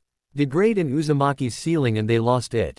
He prepared for a heated rant or passionate demonstration. Every Uzumaki he ever met did it. Fuinjutsu would be valuable to the core if I can attain level 5 or higher, as then I would be qualified to maintain the security barrier and seals at HQ, thus cutting out the middleman and internalizing more of Anbu's procedures. Except this one. Lizard frowned. He should have known that Killjoy Tenzo would feed that duty crap to his young charge. What Lizard didn't know was that Naruto, like any true Uzumaki, did in fact have a "don't mock the seals" rant prepared. But, like any good Anbu, one that was deathly afraid of their captain and other superior officers, Naruto bit his tongue and went down the path of not being punished for insubordination. Tish, you're the only boring one I've met. Now get out of here. Trout is waiting for you on B5 for your shift. Lizard waved Naruto away. Naruto bowed and left, confused at the last statement. The only boring one I've met. Most Anbu are boring though. He pushed those thoughts aside as he reached floor B5. A brown-haired Anbu waits, his Trout mask almost ghoulish in the fluorescent light. Agent Mouse, I am your commanding officer for the week. You can call me Captain Trout. It is an honor to work with you, Captain. Naruto's heart raced, so close was he to finding out about his past. Respect good for one so young. Which squad do you come from? Team RO, Captain. That explains it, Tenzo's team. Next time you see him remind that idiot he owes me 600 ryo, okay.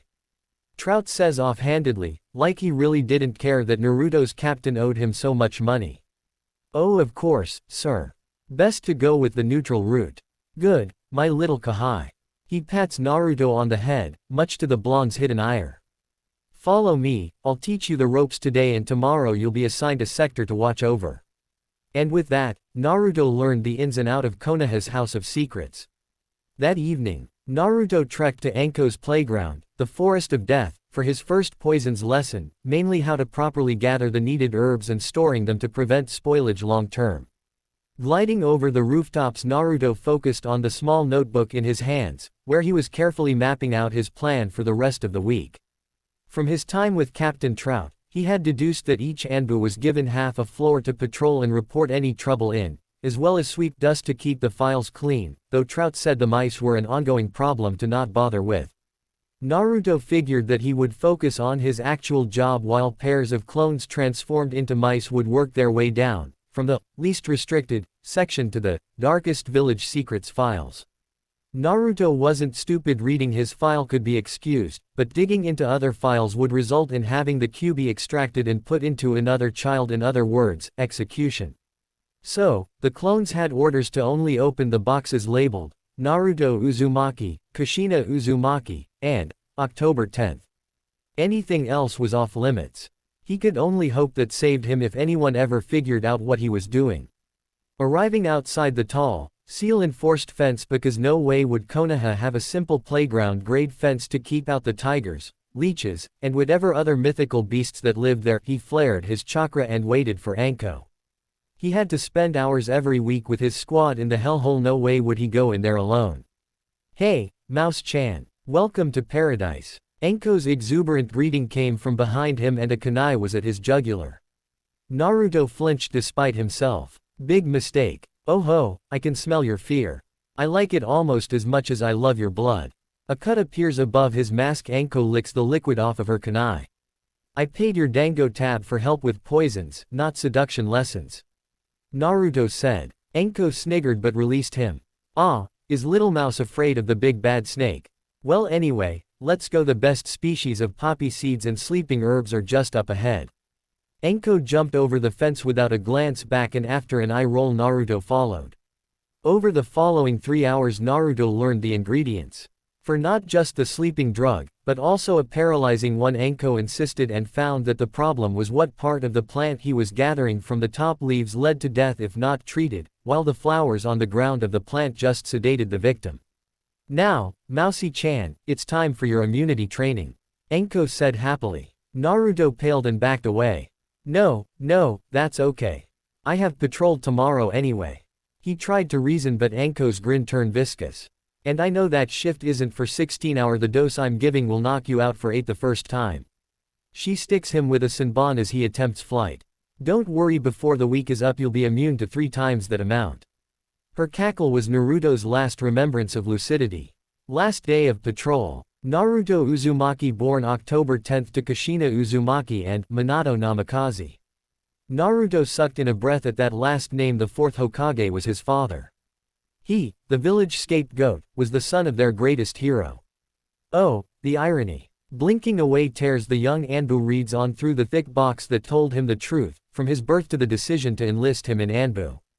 This mess of emotions all started when Naruto's clone on his floor, ironically, discovered the file box, Naruto Uzumaki Namikaze. The clone was confused over if reading it was allowed. The name Namikaze meant somehow Naruto was linked to the man who sealed the kyubi, but was it just notes over the seal? And if it was something else, what was it?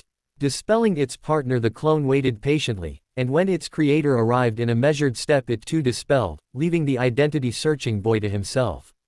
Within an hour Naruto was livid. He had a godfather, the Sannin, Jiraiya, who had refused to see or have anything to do with him. In Jiraiya's notes to the Hokage, Naruto reminded him too much of a broken past, and he trusted his sensei to raise the boy as his own. Problem was, the council declared Naruto a military asset at the age of 2, meaning no one could adopt him, not even an old student of his father, Kakashi, or his father's old guard members. That explained Genma offering senbon lessons for free. It was ridiculous. From what Naruto read within the file, he was deemed too valuable to be entrusted to one person or clan, but the reports showed that Jinchuriki needed to be filled with love in their lives to keep them loyal. That led to the Hokage befriending him at a young age. The notes from that section mentioned it was originally to build loyalty to the Hokage, but bloomed into actual like of Naruto, and Naruto entering the academy early at the age of 6 in the hopes of early graduation. His real academy scores had been added, and the investigation that followed, leading to 3 teachers being fired and 2 being dropped from active duty. Naruto felt a vindictive pleasure at that, but it turned to bitterness, as he recalled all the times Naruto would swear up and down that he did hit the target and get a 10 out of 10, or that his math test wasn't an F, only to have his Gigi ignore him or tell him to just show them kindness, when he cried that the taijutsu instructors hit him harder than the others. A subtle sabotage, swept under the rug, as the official reports just fabricated the need for a new staff or minor infractions that built up for the reason that the teachers were fired. The only good part of his findings was a picture of his parents and him in the belly, but they were still together. Carefully, Naruto sealed the picture inside a scroll and placed the box back exactly the way it was before. He wiped his tears, knowing that no matter how much he wanted to, he couldn't storm into the Hokage's office and demand answers, or track down his godfather to beat him up, or even yell at Kakashi, who was his father's prized student. He had to make a believable reason to how he figured it out, as it was clear nobody wanted him to know their reasons. According to the last report from a month ago, was Iwa and Kumo coming after him. But Naruto read the real reason that was spelled out among the good intentions. His stability and loyalty weren't unshakable now, and until he proved to be properly stable and loyal to Konoha and the Hokage, he was to be kept in the dark despite his maturity and rank. Naruto considered waiting until the Hokage made the first move towards reconciliation. Is my pride worth it? He wondered, and came up with the obvious no. His stupid stubbornness was not worth hindering both his career or his knowledge. Time began to mend the fence, he decided. After he was officially in the know of his past, he'd have plenty of time to beat the crap out of his former Gigi. Besides, he did miss the man, despite everything. Hokage's office, after shift. Naruto breathed deeply before knocking. Come in. The familiar aged voice spoke. Naruto opened the door hesitantly. Ah, Naruto my boy. Do you need anything? Sarutobi was guarded, but hopeful. Naruto only showed up in his presence for the guard rotation and that one mission report. Both had been awkward, as Sarutobi knew the boy was hiding his bitterness. It was the only reason he kept Naruto's legacy a secret from him, despite his commander's rather vocal protests. A Jinchuriki that wasn't all the way trusting of its Hokage couldn't be given more reasons to be angry.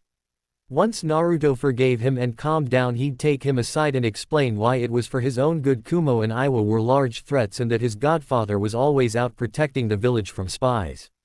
Even if it was partially bull crap, the reasoning was sound and believable. Please forgive me, Naruto. Perhaps some bonding time would work. On the matter of letting Naruto decide, Sarutobi was waiting for Naruto make the first move. Maybe he should just bite the kunai and do it himself. He wasn't just worried for his position, though a few sharks had started circling when they figured out he and the village Jinchuriki weren't as chummy as before. Naruto had become a second grandson to him, and he'd be damned if he let the boy stay sullen. Oh, I was just wondering. Would you like to go get some ramen? If you're not busy, I mean. Naruto turned away to hide his slight blush. The Anbu posted Gamma squad, according to the roster, breathed a sigh of relief. Many Anbu were tired of their new Kahai and their esteemed leader not speaking to each other. Most quietly agreed the Hokage should have made the effort first, but were proud Naruto took the initiative, demonstrating loyalty and honor. Of course. Let me grab my wallet, my treat, all you can eat. He smiled in amusement when Naruto lit up at the offer and nodded. Thank you, Hokage-sama, Naruto blurted out.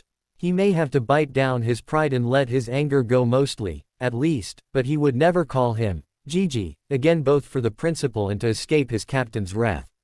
You don't have to be so formal, Naruto, even though you're my Anbu. Outside of duty we can be familiar with one another, the Hokage bit out painfully. The man wanted Naruto to be like he used to be, minus the extreme loudness. I can't, Hokage-sama. Sarutobi raised his eyebrow at this. Oh, and why not? All the Anbu, Naruto included, grew cold, and Captain Hawk answers. He's on Ro Tenzo's squad, he said like that answered everything. All the Anbu nodded along, but Sarutobi was still confused. Why would it matter to be on Tenzo's squad? He's formal, but what does that matter to Naruto? If he found out I didn't show you proper respect and he always finds out, then all my ramen would be burned and I'd spend a week being chased by leeches and wood spikes. Naruto shivered. Tenzo made it obvious that calling superiors by nicknames would be unwise. Just ask Hikaru what happened when he called the Jonin commander Pineapple-sama during a debriefing last year. I see, Sarutobi said, understanding completely a captain could punish their subordinates for breaking of any rules, and technically, it was against the rules to refer to those in the higher echelons without proper titles. Minutes later the Hokage, Naruto, and the other Anbu were sitting in Ichiraku's waiting for the heavenly broth, the squad being rewarded for stopping Konohamaru from bothering the Hokage all day. So, brat, what have you been up to on your week off? Raven asked. Squad Gamma consisted of Hawk, Raven, Elk, and Lemur, and were oftentimes teamed up with RO for duty and group practice, making them familiar enough with Naruto's schedule. I took the records rotation boring, but the paycheck was worth it, Naruto said after eating 6 bowls. At this they not a week of records rotation did pay nicely, but very few did it willingly, as it was even worse punishment than watching Konohamaru Sarutobi at the academy. An Enko taught me 2 poisons, a sedative and a paralyzer, as well as beginner resistance to them. Most of the common ingredients for poisons were free for the taking in the Forest of Death or surrounding areas, but gathering said ingredients and mixing them properly was too difficult without instruction, even with a guidebook allowing suppliers to overcharge shinobi. Hawk thought for a moment before speaking. Say, Naruto, would you be willing to teach me those 2 poisons? My squad does a fair amount of retrieval and prisoner escorts. The pre-made ones always bankrupt us.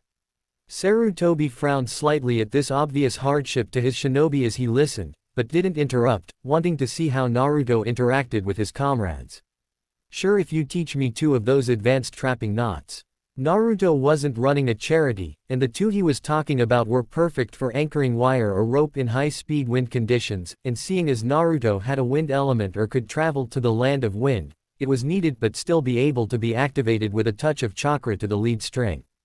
Problem was, almost no one was adept at those knots, and the book that contained this knowledge was pricey. But Hawk was the second best trapper in active Anbu. Naruto was 6th already according to the leaderboards and thus could do them in his sleep. Deal, Hawk said immediately. Kakashi won't be back from his mission by tomorrow, we can start the lessons then. Naruto smirked and they shook hands, both drooling at the prospect of new abilities. Of course, even with those knots you'll still be years behind me, Hawk added, and Naruto scowled slightly. I am pleased to see my Anbu squads work to make each other stronger to protect Konoha, Sarutobi chuckled. Naruto gave a real grin from behind his face mask, and dug into his 10th miso ramen with gusto. For the next hour Naruto joked around and reconnected with the Hokage, the Anbu giving them space after eating their share. Chuki and Ayame stole glances at the two, but withheld themselves from conversation to allow the much-needed bonding time to flourish. 2 days later and Naruto was back for Ro's first practice in almost a week, his wallet stuffed and a weight off his shoulders. Well, almost. He didn't trust his cage on a personal level anymore. He'd die for him, defend his decisions for the village, and kill for him.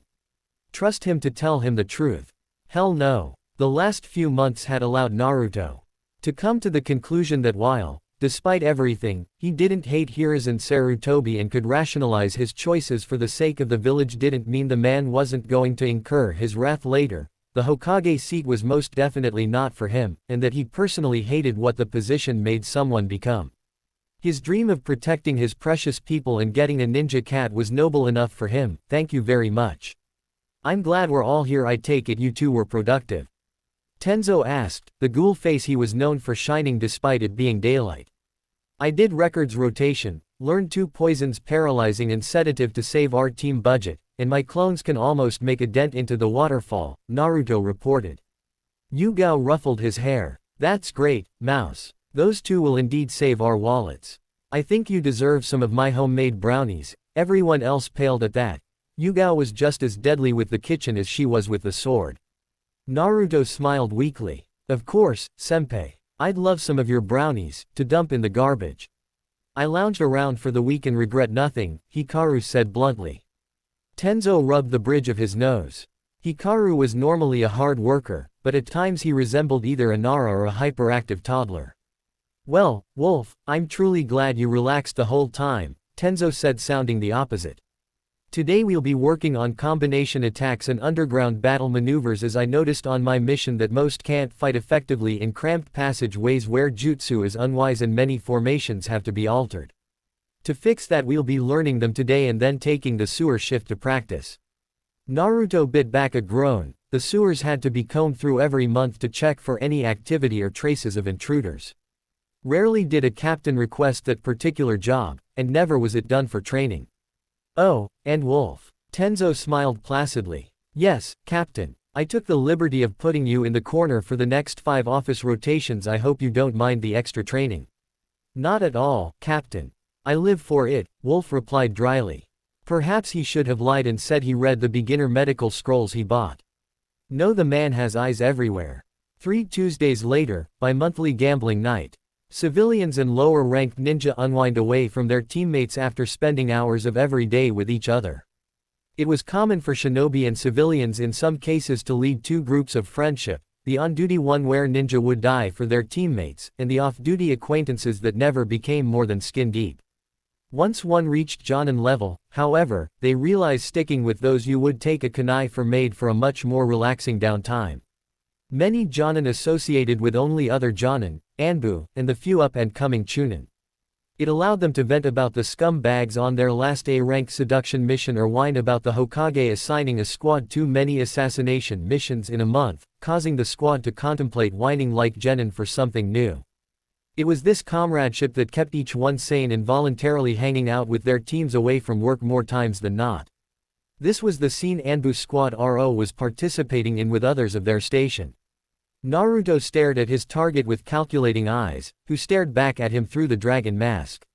Neither would give away anything with their faces. A true test of Naruto's luck was about to happen. He planned to clean his commander out, after catching him red-handed swiping his ramen and placing fresh vegetables in their spot. Pranking was forbidden and unwise as Dragon seemed to have a Naruto sense, but humiliation at the bi-monthly poker game. That, he could do. That, and if the gossip was right, his winnings would let him barter for something useful later. Something wrong, Mouse? Dragon asked coolly, hiding his mirth. Stealing Naruto's ramen after every shopping trip proved to be an excellent workout in avoiding traps. Now he could clean the boy out of his savings, and thus making him reliant on the approved supplies Dragon dropped off. It was foolproof. Too bad he never heard of Naruto's Uzumaki luck, and the other Anbu and Jonin hid their knowledge of the fact well. Even the Hokage had to hide his eagerness at Dragon getting his ass handed to him. The man had foolishly bet an 8-year-old Naruto he couldn't infiltrate T&I and swipe Ibiki's favorite torture chain. 2 days later a dusty and tired Naruto set said chain on Sarutobi's paperwork and walked out while cackling. He learned his lesson. No, of course not, Dragon-sama. Let's have some fun. Naruto smiled brightly, the cloth mask concealing its morphing into a smirk. 30 hands later and Naruto was the proud owner of Dragon's most prized belonging, his limited edition collection of Ika, all 40 volumes. They had bet their most treasured objects after Dragon lost all his on-hand money and A-rank missions worth, and Dragon accepted, thinking his hand was good enough and he'd win both his money back and whatever was sealed in the scroll Naruto carried around for the past several weeks. He suspected it was something from Naruto's file, and he couldn't let him keep it for his own security. I give up, Dragon finally said, the pain evident in his voice. Nobody moved as he got up and left the room, too prideful to attempt a trade back. 3 seconds passed before the room erupted. Yes, that's my Chibi Kahai, the only Anbu to beat Dragon at anything. That's right, bitches, Team RO rules. Hikaru boasted to the room, which everyone ignored. Naruto escaped the headlock Hikaru tried with practiced ease. Ika. Looks boring, Naruto said innocently as he flipped through it, pretending to not notice the spike of killing intent from Yugao and surprisingly Tenzo that died down as he threw them in a pile. Kakashi and Sarutobi gasped. If you do not wish to honor the sacredness that is Ika Empire, I would gladly take it off your hands, my cute little student, Kakashi said way too cheerfully. Sarutobi snarled at his subordinate for trying to steal his precious. Don't be silly, Kakashi, Naruto knows I would be the best choice to guard such a precious supply. The two men glared at each other. Sarutobi prepped to summon Enma while Kakashi inched his headband up. Everyone else in the room sweat dropped, and Hayate prepared to play the part of Proctor if need be. Naruto, however, wasn't going to let that happen. I might be willing to trade for them. What do have? Naruto asked, in full bartering mode. At this point the Jonin were slightly shocked at the prospect of a 12-year-old trading the smut for something while the few Anbu just shook their heads. Naruto had started getting a reputation of trading other members for training, whether it be survival lessons or tactics or the occasional jutsu. Team Gamma was a prime example as Hawk and Naruto had an ongoing account. Kakashi knew the drill and put his best deal forward. Give me those precious and I'll teach you both AD-ranked jutsu for water, fire, earth, and lightning and buy you a chakra-conductive Chukoto. I know you've been eyeing one and that you wouldn't be able to afford it until after the exams, even with the pocket change there. Most in the room believed Naruto would agree instantly, which he would have except the Hokage, whom he was back on civil terms with, interjected. Naruto, my surrogate grandson. Give me those books and not only will I double Kakashi's offer but I will tell you your parents' identities. The room stiffened. Naruto's lineage wasn't hard to pinpoint. Heck, he looked like a clone of his father and now began to act like him too since Tenzo gained command of him. Oh, you mean Minato Namikaze and Kushina Uzumaki? Naruto said with a cocky smirk. Sarutobi and Kakashi face faulted while the others either broke out laughing or gaped. How did you know? My mother's name is on the memorial stone, Hokage-sama, and as for my dad, he paused for dramatic effect. I didn't until you confirmed it. Naruto lied, covering up his borderline illegal searches. Sarutobi went bug-eyed at this, falling for it completely. To be honest, the Hokage was just using this obsessive bartering to tell Naruto his parents' identity. Kakashi knew, the other room members knew, and Naruto knew the Hokage had been chickening out from having a private heart-to-heart on the matter. It was the only reason Naruto didn't go nuts on the man for his little ploy.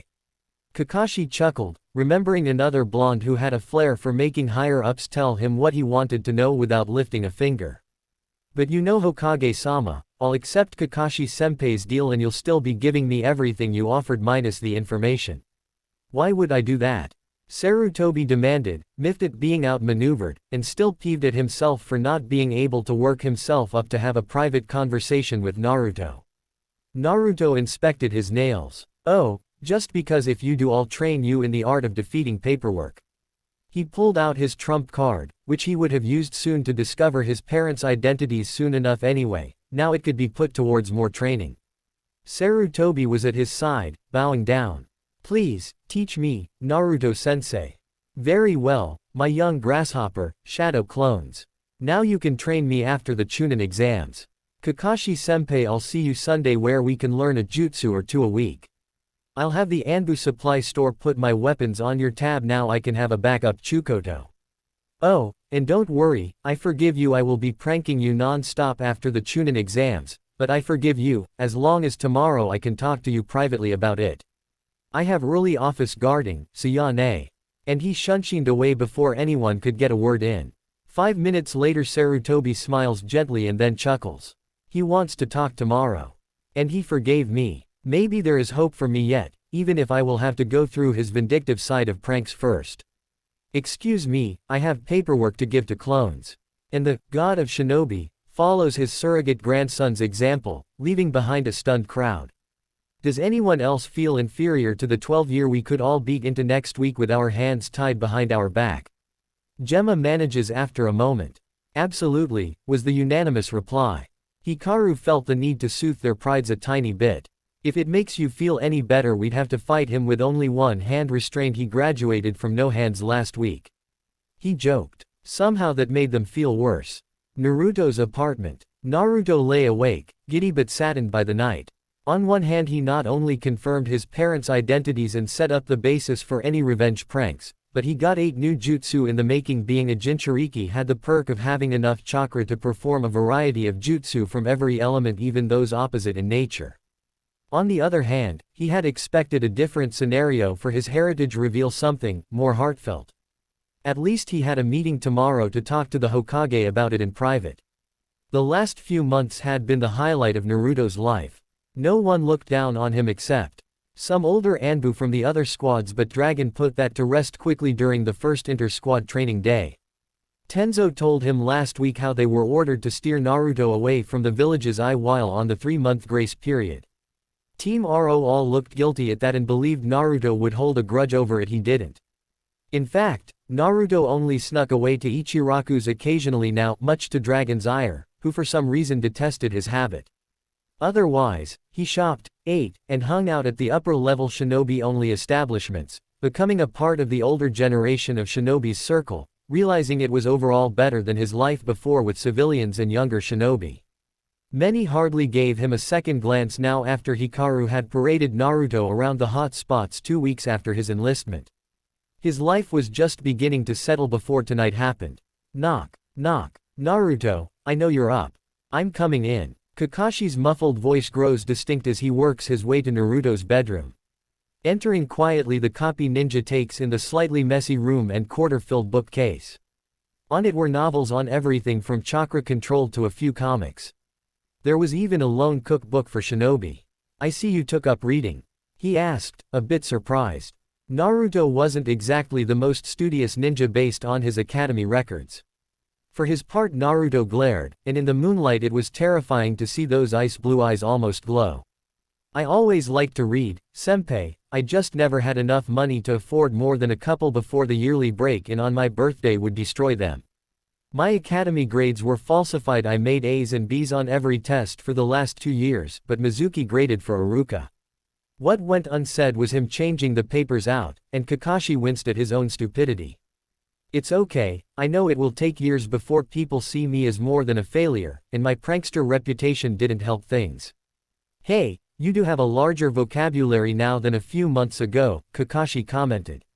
Naruto smiled slightly. Yeah, well, that's Captain Tenzo. He doesn't tolerate RO members being unrefined in speech, so he assigns vocabulary work. Am I the only one that can viably see Tenzo's personality making him a speech Nazi? I feel the only reason he didn't beat manners and respect into Naruto was for plot continuity on Kishi's part, not that Hikaru does it. Both chuckle at the abnormal Hyuga and his ability to cause Tenzo headaches. The room then falls to an uncomfortable silence, and Naruto fidgets. Is there something you need, or do you just like breaking into your neighbors' homes in the middle of the night? Kakashi sputtered. No. I came here to talk. Your father was my sensei, and that's why I started teaching you, though now I do it because you are my favorite student, more so than my idiot team. It was true too. Kakashi often grumbled about the said three idiots at dinner. Oh, did they love me? Naruto looked up with glistening eyes, asking the question he had wanted to ask for years but could never muster the courage to. The record's discovery made him even more curious. Kakashi scoffed. Love you. They adored you. In fact, when Sensei heard that Kushina was pregnant, he fainted before using Hirishin to announce it to all his close friends. There was one time, and stories passed by Kakashi's lips like a dam being released. Both shinobi found solace and closure with each word uttered until they found themselves clutching their sides from the great ramen chase that resulted in Minato proposing to Kushina at Ichiraku's. Haha. My dad knew how to pick them, and conversation stopped as Kakashi's Anbu tattoo pulsed with Naruto's. Village infiltrated. 8 alive. Perpetrators, attempted assassination of Hokage. Failed, but the survivors on the run. All active squads. Plan Delta. Retired and reserve, report to Hokage Tower. Naruto's blood chilled even as he unsealed his spare uniform and mask. After months of drills and mornings with Guy, he was dressed in 30 seconds. Without a word, Naruto leaps through his window and towards the Inuzuka compound, Kakashi going the opposite direction to meet the reserve captains. Naruto lands in the meeting spot along with 2 other agents, an Aburame and Hikaru. Wolf, lemur, he saluted. Without a word, the three turned their attention to Sume Inuzuka, the Anbu's top search and retriever even in her middle age. Naruto was often included in the division's simulations because of his clones, and as such Sume knew his abilities. Listen up, she barked.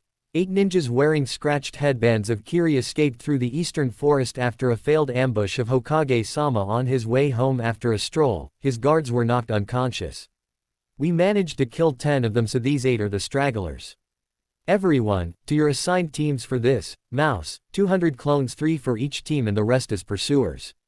Naruto complied, and 200 puffs later the Anbu were off with the clones to pursue. Naruto sat down next to Hana, Sume's daughter, who was on medical leave and had a headset connected to each captain. Meditating, Naruto waited for a clone to dispel with information, which he would then tell Hana to relay to the captains, as the radios couldn't handle it if everyone was talking at once, not to mention they were ridiculously expensive, and the tattoos couldn't go as fast, and were used as a mass call mostly. Less than 20 minutes pass before a rush of memories hits Naruto. Hana. 5 clicks northeast, blue squad. Clone found the trail headed towards Rice. Hana spoke rapidly into her mic and the Anbu began making their way towards blue squad. Good work, Mouse. Shit, they found 5, but the last 3 are missing. She curses before a kunai embeds into Naruto's shoulder. Hana grabs his collar and yanks him through the air to avoid an explosive note.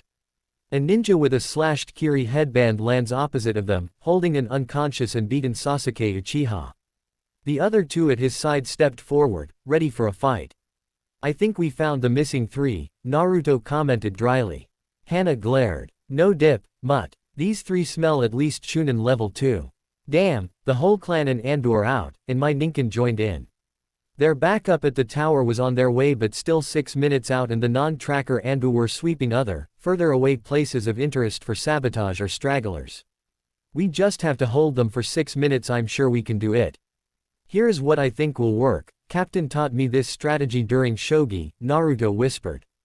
Hana looked unsure as the insane idea based solely on assumptions and hoping was laid out in a matter of seconds. But, she told her rational side of her brain, they either went through with it or the 2 forming seals in front of her would kill them. As the 2 in front created a mist, Hana Kawarimas with a Naruto clone on the rooftop, who is hanged to look like her. She waits for the opening, they'd have 1 shot to take them out. A little Anbu wants to play, Kukuku. What point should I take? Heart, Larynx. So young and brave, too bad you have to die. The taller of the 3 cackles and his footsteps echo. 4 Naruto clones holding kunai search around the mist using scent and sound, not that it helped, and 3 are taken out quickly. The real Naruto ducks under a katana intent on lopping off his head with enough force to cut a wall. In the process Naruto nicks him with his own kunai in the leg. He smirks, and does the one thing Tenzo always griped about: he talked to an opponent in a fight. "Hey, you're not so tough, I've had villagers hit harder than you. I recognize you from the bingo book Rai Yano, aka the Mist's one-fanged dragon, for your abilities in Kenjutsu. AB class, I believe, but that last attack felt more like a genin swatting a training post on an empty stomach." The newly identified Rai fell for it hook, line and sinker, roaring in frustration. Naruto easily weaves in and out at the close-range ragged attacks that had a basic pattern. He was less adept than Yugao at the art, and Naruto got in 2 other jabs, this time in the arms as he launched himself above using Rei's sword as a springboard. From what he remembered from the bingo book tournament that Anbu hosted every month, the captain's way of keeping everyone up to date: Rai was quick to anger and not very bright. His only skill was brutal assaults and the hidden mist jutsu, not anything that required a lot of brain power. Rai looked confused as he felt his body going stiff, before not being able to move at all. "Bingo," Naruto says before a clone slices his throat from behind.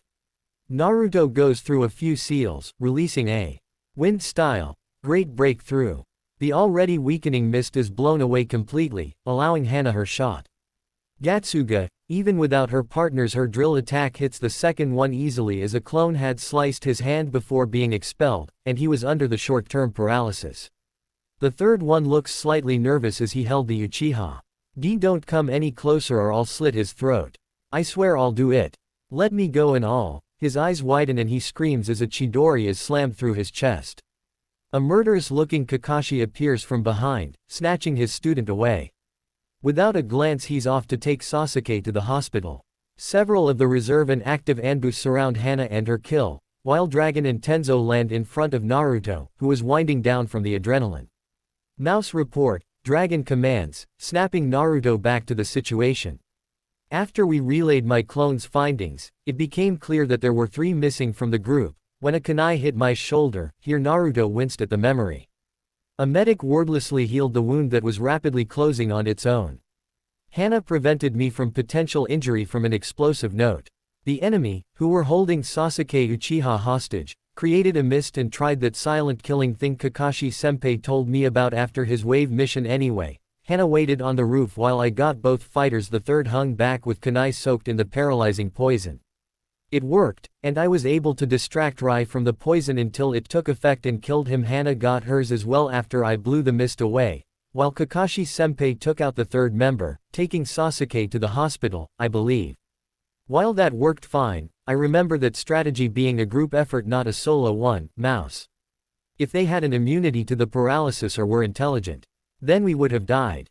"I know, Captain. But they were from water. This variation I used is native to fire, and as such I took a gamble, otherwise a full-on battle wouldn't have worked. I would have had to resort to Kenjutsu, some ninjutsu, and shadow clones. One Rai was better at and the other 2 weak on strategy or easy to dodge." Naruto tilted his head defiantly at his captain. It was the best plan he could think of, as Hana was on injury leave and Naruto wasn't fully equipped or with his team. Tenzo sighed after a moment and Dragon nodded. "You did well, Mouse, even if you did rely on a huge gamble. We'll work on strategies at the next team dinner so you won't have to resort to such an iffy plan again." "Okay." Tenzo left after giving Naruto a final once-over. Dragon chuckles a bit. "He cares for you, is frantic the entire run over here. You are on standard medical leave for 2 days. Be at HQ at 10 am for personal training. I'll work with you until your meeting with the Hokage." And Dragon leaves to find where the mole was, leaving a trembling Naruto behind him. Dragon was a patient man, he liked to believe. But now was not the time to play the board with deliberation and waiting around. 22 shinobi, all defectors from Mist, staged a fake attack on the Hokage and bombed a few other buildings of note, all for the sake of stealing a high-value target, the last loyal Uchiha. Worse, they were headed towards Rice, where Jiraiya's spy network and his men reported a new hidden village, one that coveted missing ninja and bloodlines. Dragon knew he was not seeing something, a final piece, as such a small village wouldn't normally attempt the ire of the strongest of the 5. In exasperation he storms to the T&I, where one survivor was hanging onto life. 1 week after the attack, Sasuke Uchiha was many things: a genius, an avenger, an Uchiha. And avenging genius Uchihas don't get captured by 3 missing ninja barely Chunin level, but he had. It was unacceptable. When he woke up in the hospital, Kakashi lazily read his book and informed him that Anbu had stopped him from being taken. Seething at his vulnerability, the last Uchiha demanded more training, more power than the team exercises and conditioning he had been limited to.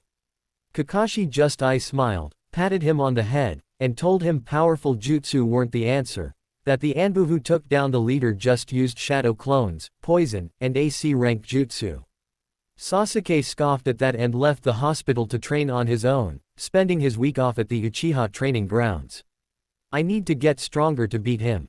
The brooding teen clenched his fist in his pockets in anger, not noticing his afternoon walk after another stagnant training session was taking him to a section of the village he'd never been in before, the part of town his sensei and every other higher-up ninja lived, bought food and hung out around.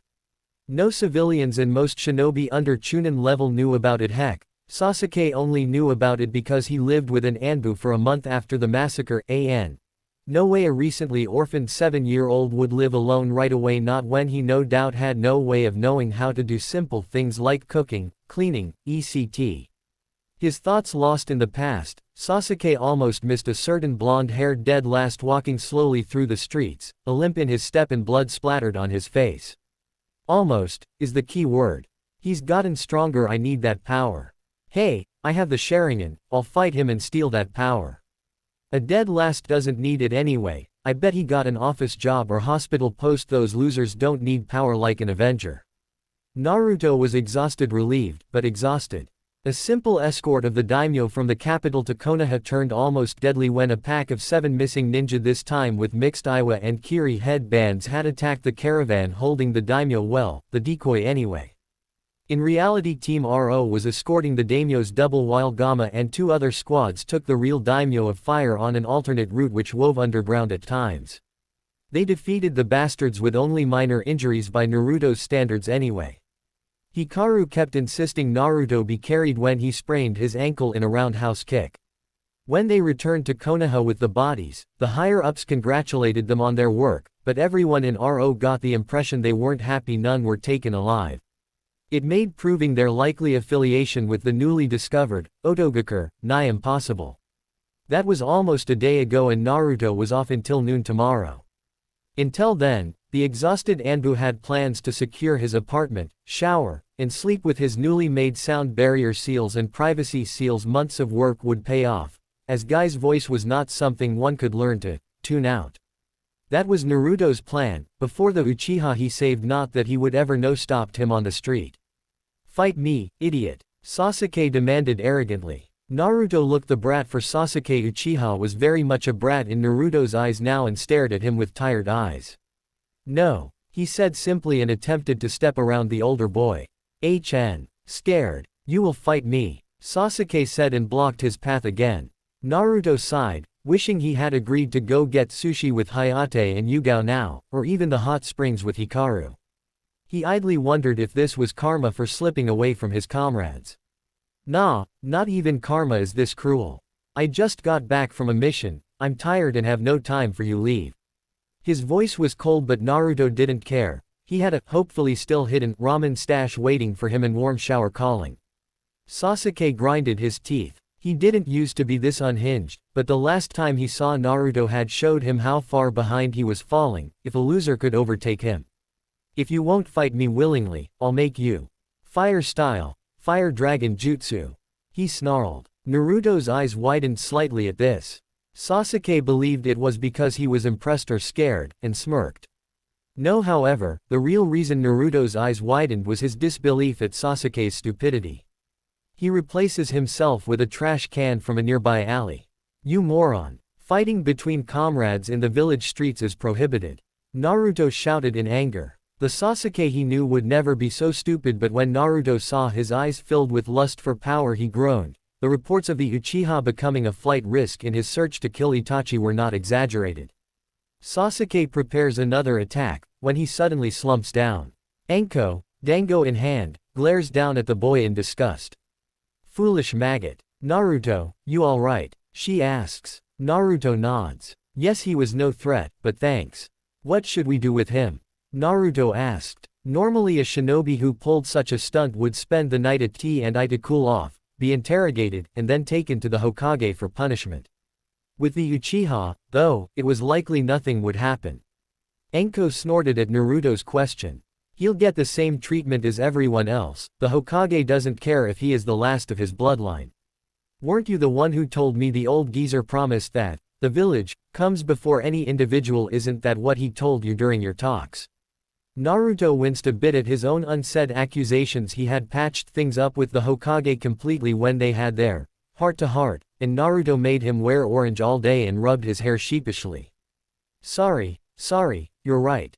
I'll leave him to you then. And Naruto takes off before Enko can yell an indignant, "Hey! You should take him," and slips into his apartment through the window. The next morning Guy woke Naruto up at the normal 4 am time, somehow bypassing all of his seals again.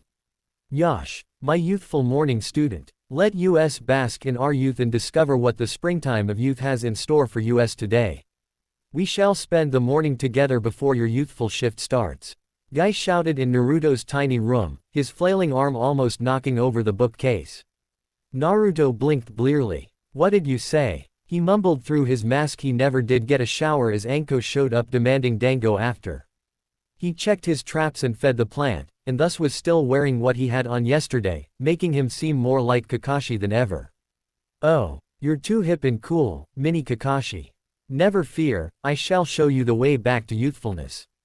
Guy swung the still half-asleep Naruto over his shoulder. We shall take an ice-cold swim in the river before running around Konoha on our hands. By the time Naruto fully awoke, he was cursing Guy with his very soul as the water bit into his skin. Note to self, research better security seals. With that thought in mind, Naruto begrudgingly swam the laps with the green monster, never noticing Dragon observing from a nearby tree. I know what you're thinking, Mouse, but just like with your ramen, your house will never be safe from Guy. Your training with him is too amusing. Though perhaps I should have let you sleep in, seeing as your squad did just complete an A-rank escort mission, nah. Dragon continued muttering to himself as Naruto crawled out onto the bank and was given the leg and chest weights he wore while training with Guy. Grumbling curses, the almost 13-year-old slid them on and started on his 6-hour run with Guy, who alternated between hands and feet. Anbu locker room, noon. Multiple Anbu squads were preparing for various missions and shifts when Naruto walked in with a twitching eyebrow and muttering. He. Just you wait, Guy and Mini Guy. I will create a barrier you can't break through. And when I do, my mornings off will cease to be interrupted by ramblings of, here Naruto shuddered. Youth. Tenzo, Yugao, and Hikaru winced in sympathy for their young friend. The poor boy was Guy's new pet project that extended beyond training and into attempts to bring back Naruto's youth. It was really not a fate they wished on anyone. Unfortunately for Naruto, the other squads found it hilarious. Ha ha ha, I am so glad you were suckered into that apartment and not me. Jaguar teased. He had moved in right after Naruto had, avoiding the curse that was Guy. Most of the other Anbu sniggered as the youngest among them muttered like a deluded old man about killing whoever taught Guy about seals. Of course, RO all knew it was Dragon who just disabled them randomly for kicks. They would never tell Naruto, however, for fear of Dragon carrying out his threat of assigning them Konohamaru duty for a month. Shut it. Captain Tiger, permission to sanction an assassination mission of whomever sells Guy his jumpsuits and taught him seals. Naruto asked hopefully. Tenzo sighed, familiar with this situation. Permission denied, Mouse. Besides, I think you'll like your mission we're preparing for tomorrow, or at least, you'll be doing the rest of us a favor, Tenzo said. Naruto cocked his head. What kind of mission? Oh, just running the trap course for the academy today. Tenzo grinned evilly at the pale expression on Naruto's face. When Haku usually ran the course was called in on a mission, Tenzo had swiped it for his squad. Not only would RO get to observe an unbearably easy watch from the shade of the trees, but Naruto would be able to see his teacher again in off-duty gear, too. Is this payback for making the Hokage wear orange? Naruto asked. Why, whatever made you think that? Tenzo asked. By his too innocent expression, however, Naruto knew, his captain was a vengeful bastard when he wanted to be. Academy, next day. All right class, remember to treat whomever as the instructor with respect, They'll teach you basic traps and how to disable them. Uruka was stern with the 9-year-olds, especially Konohamaru and his friends. His pride as a teacher was on the line, and if his students misbehaved it would reflect poorly on him. They reached the clearing. The new instructor wanted them at quickly and Uruka's jaw dropped. Standing in the middle of a sea of traps, was his unreachable student, Naruto. The boy wore standard black pants and long black shirt, and the face mask he sported resembled a certain cyclops. What really got Uruka, though, was when Naruto turned to face them and plopped down, holding up 10 flags. I don't believe in babying students and find learning by doing is better than anything. My traps teacher threw me in the deep end, so I will do the same. I am your target. I have 10 flags on me, 1 for every 3 students. Your job is to team up into 3-man cells and make your way through the field to me, setting off as little traps as possible. You will be graded on how quickly and efficiently you get through. The winning squad will be treated to dinner by me at Ichiraku's. That got the kids' attention. Uruka's jaw dropped though at the cool tone of Naruto and the difficulty of the trap set. Go, Naruto said after a moment, and 30 students split off, preparing for their trial. Uruka used a Shunshin and Kawarimi to make it into Naruto's circle, and sat next to his old student. Uruka-sensei. Naruto greeted happily. I didn't know you were teaching this class. Naruto sounded happy, and he was, but he was also nervous. Uruka was known for being able to make Naruto talk about everything, not something Naruto wanted at this time when his Anbu status wasn't spread around. Hello, Naruto. I haven't seen you in almost 5 months.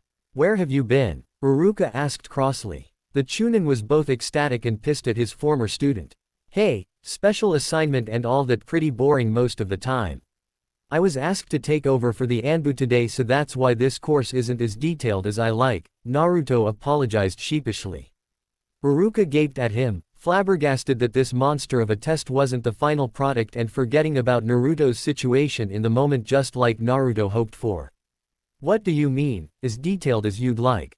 This is high genin level, not meant for academy students. You can't expect 9-year-olds to succeed. Uruka ranted onto Naruto, who began tuning him out. Finally the Chunin ran out of breath. You done? Good. Listen, teamwork is more important than flashy jutsu or fancy taijutsu move. If I made it easy they wouldn't realize this. The way my course is set up, they will have to work together to get a flag, while also figuring out how the most common and deadly traps work, even if these versions only shoot out paint. Naruto gave a cold stare, daring Uruka to argue.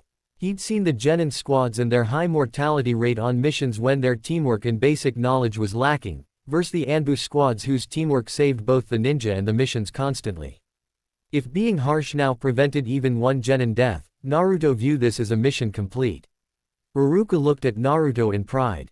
The boy he knew would have boasted about doing everything alone and screamed a battle cry, not lecture on the importance of working together and pushing oneself. It made him wonder what assignment Naruto had. A few squads had overheard Naruto and strove to work better together. With new determination the students strove to win, not just for food but also to make their temporary sensei proud. Up in the trees Hikaru and Yugao played Go Fish. Yo, think Chibi Kahai is really an old war vet in disguise. I mean, he sounds 30, not 12. Hikaru grumbled as he lost to Yugao, who had their captain giving hand signs behind Hikaru, feeling like his favorite squad mate was being dull.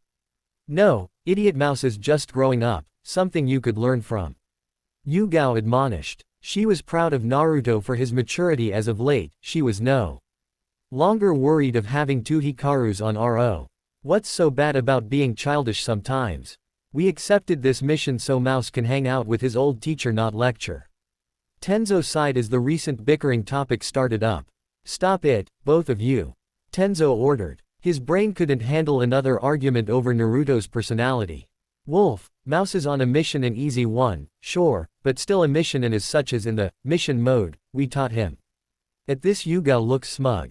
And Cat, lighten up a bit. You are playing a card game on a mission right now, so any jibes on Wolf's maturity are moot at this point. Now it's Hikaru's turn to throw his shoulders back in victory. Tenzo palms his mask in exasperation as the two clearly didn't get it. Hey, what's up? Naruto's voice breaks Tenzo from his stupor. Naruto smirked. The kids are done, I'm just a clone. Boss is taking the winners to Ichiraku's. Tenzo nodded. That's fine, Mouse. After you're done get some rest, we have sewer patrol tonight. Everyone grimaced. Ever since their first time, Dragon took it upon himself to let RO handle most of the sewer patrol as it became easier with Naruto's clones. Darn that Dragon sadistic bastard.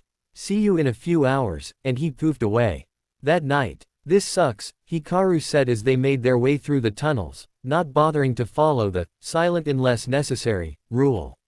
Silently, Naruto agreed. He had 20 clones do a preliminary sweep, but they still had to double-check everything. Shut it, at least we only have the west sector. We should be done within 6 hours. Yugao was in a foul mood. Her date with Hayate would have to be postponed as the sewer smell took hours to get out. It's not so bad. There isn't any, Naruto trailed off then cursed. Crap, there's 6 hostiles setting up explosives. They take off soundlessly, Naruto in the lead. No more complaints or bickers filled their thoughts with danger up ahead. They became the elite Anbu of Konoha. They reached the section of the tunnels the clone dispersed. Suppressing their chakra, RO looked from the shadows. 6. Wearing scratched Kumo headbands. Tenzo signed. Recognized the one in the back, Kumo B rank. Takashi the tank. Went rogue 3 months ago. Naruto signed back. He was well versed in the bingo books now, as he was determined to win the vacation passes for his squad at the next bingo book tournament. Understood. Mouse, throw 5 of your new smoke tags on my signal. Cat, Wolf, kill the 4 in front. Mouse, capture the 5th working on the bomb tags. When finished, assist me with Takashi. Tenzo ordered. With nods, Naruto threw down the tags. What made these smoke tags so special was Naruto's little twist. Instead of storing actual smoke in the seal, he stored chakra smoke from his clones, making it similar to the hidden mist jutsu. After facing Rai, Naruto had asked Kakashi for the jutsu.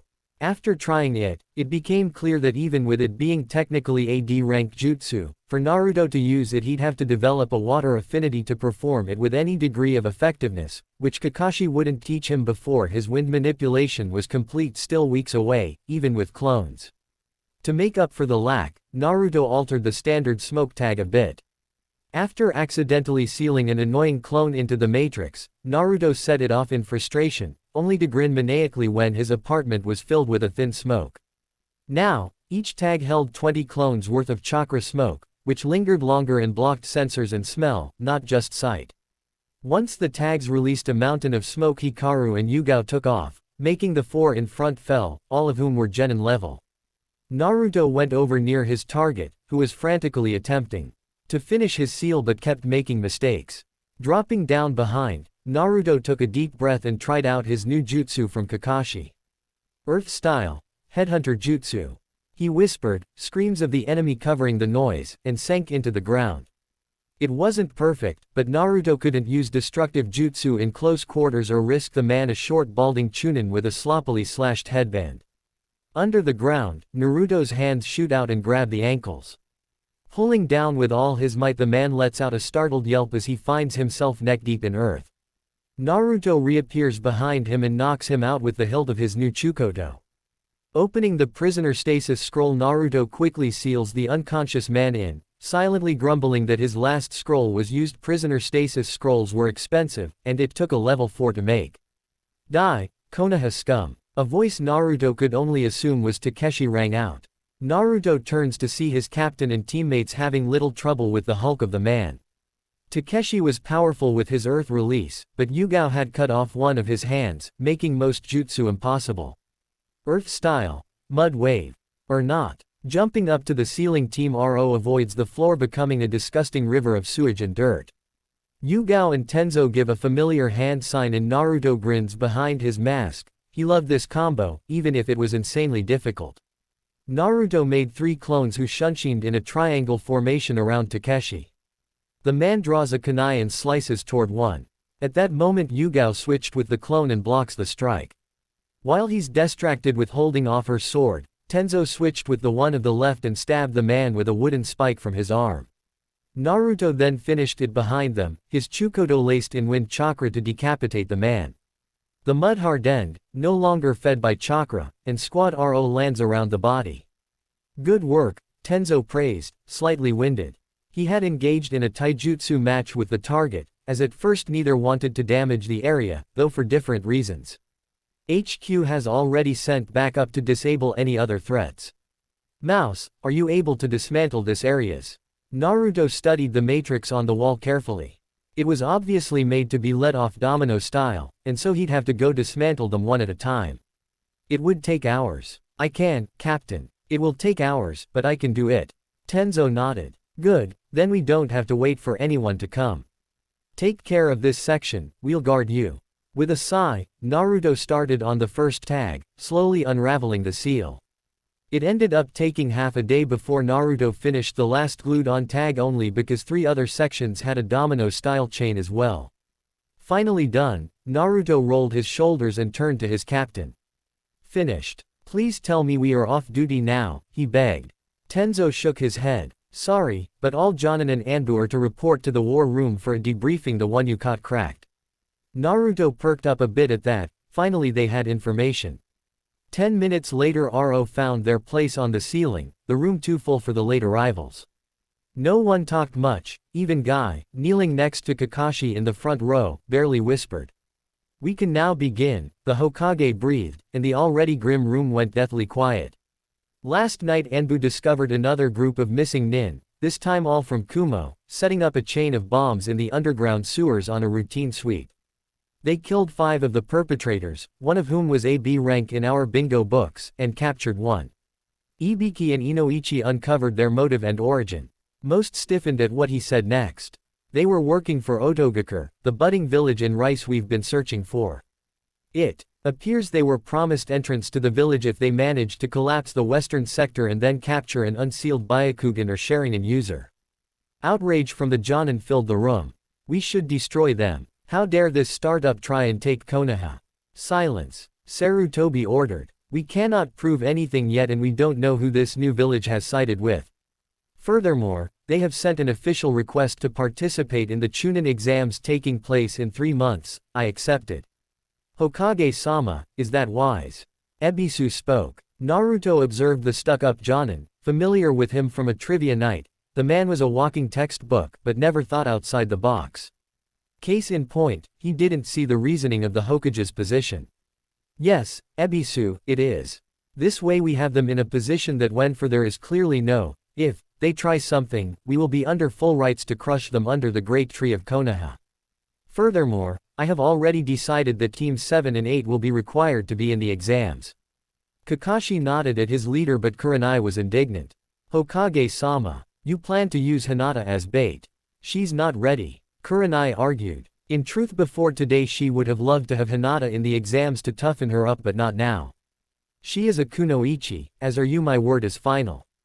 Besides, both she and Sasuke will have an Anbu to guard them the entirety of the exams, regardless if they make the finals.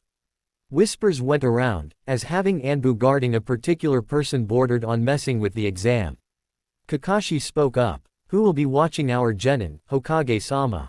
Squads Falcon and Beta will be watching over Hinata Hyuga, while Team Ro and Gamma, under the guise of normal exam patrols, will be with Sasuke Uchiha. Said squads Gamma and Ro all cursed in their minds. None of them liked the Uchiha after hearing of his attempted assault, and being told to guard him for over a month was not their idea of fun. Kakashi seemed to sense their displeasure and sent an eye smile up towards the ceiling. If I may, would it be possible to commission an Anbu to help train each genin squad? It would help prepare them for the trials ahead. Naruto's stomach started dropping, hoping his senpai wasn't doing what he thought he was doing. Very well then, anyone in particular you'd like to request from the guard detail? Oh, I think Mouse would be wonderful. Kakashi eye smiled as Hikaru held Naruto's shoulder to prevent him from attacking the Cyclops, and Wolf as well. Now it was Yugao holding Hikaru back, and Naruto tossed a wind-charged kunai right at Kakashi's head, who caught it easily. Everyone not in the know yet about Sasuke's sweat dropped at the violent reaction. Mouse. If you and Wolf work with my genin every Tuesday and Thursday I'll show you the first step to water manipulation. Naruto stopped reaching for another kunai. And, he questioned. Sarutobi could have ordered him to do it for free, but found the situation amusing that, and it made Kakashi spend more time away from the memorial stone. Hikaru, meanwhile, looked betrayed at his Kahai, who was selling them out. I'll buy you a ramen buffet. Kakashi managed, mentally crying for his wallet. Naruto hummed. Good, but not good enough after he attacked me and no doubt will try to use his Sharingan on me every chance he gets. You know what I want. No. Anything but that. Nope. Besides, cats are better. I should disown you for that. You never adopted me. Accept and let me pick it out or I'll spend the 3 months showing them my sexy jutsu. Fine. We'll go pick you out a cat after this. Kakashi growled out. His little mini-me project was failing.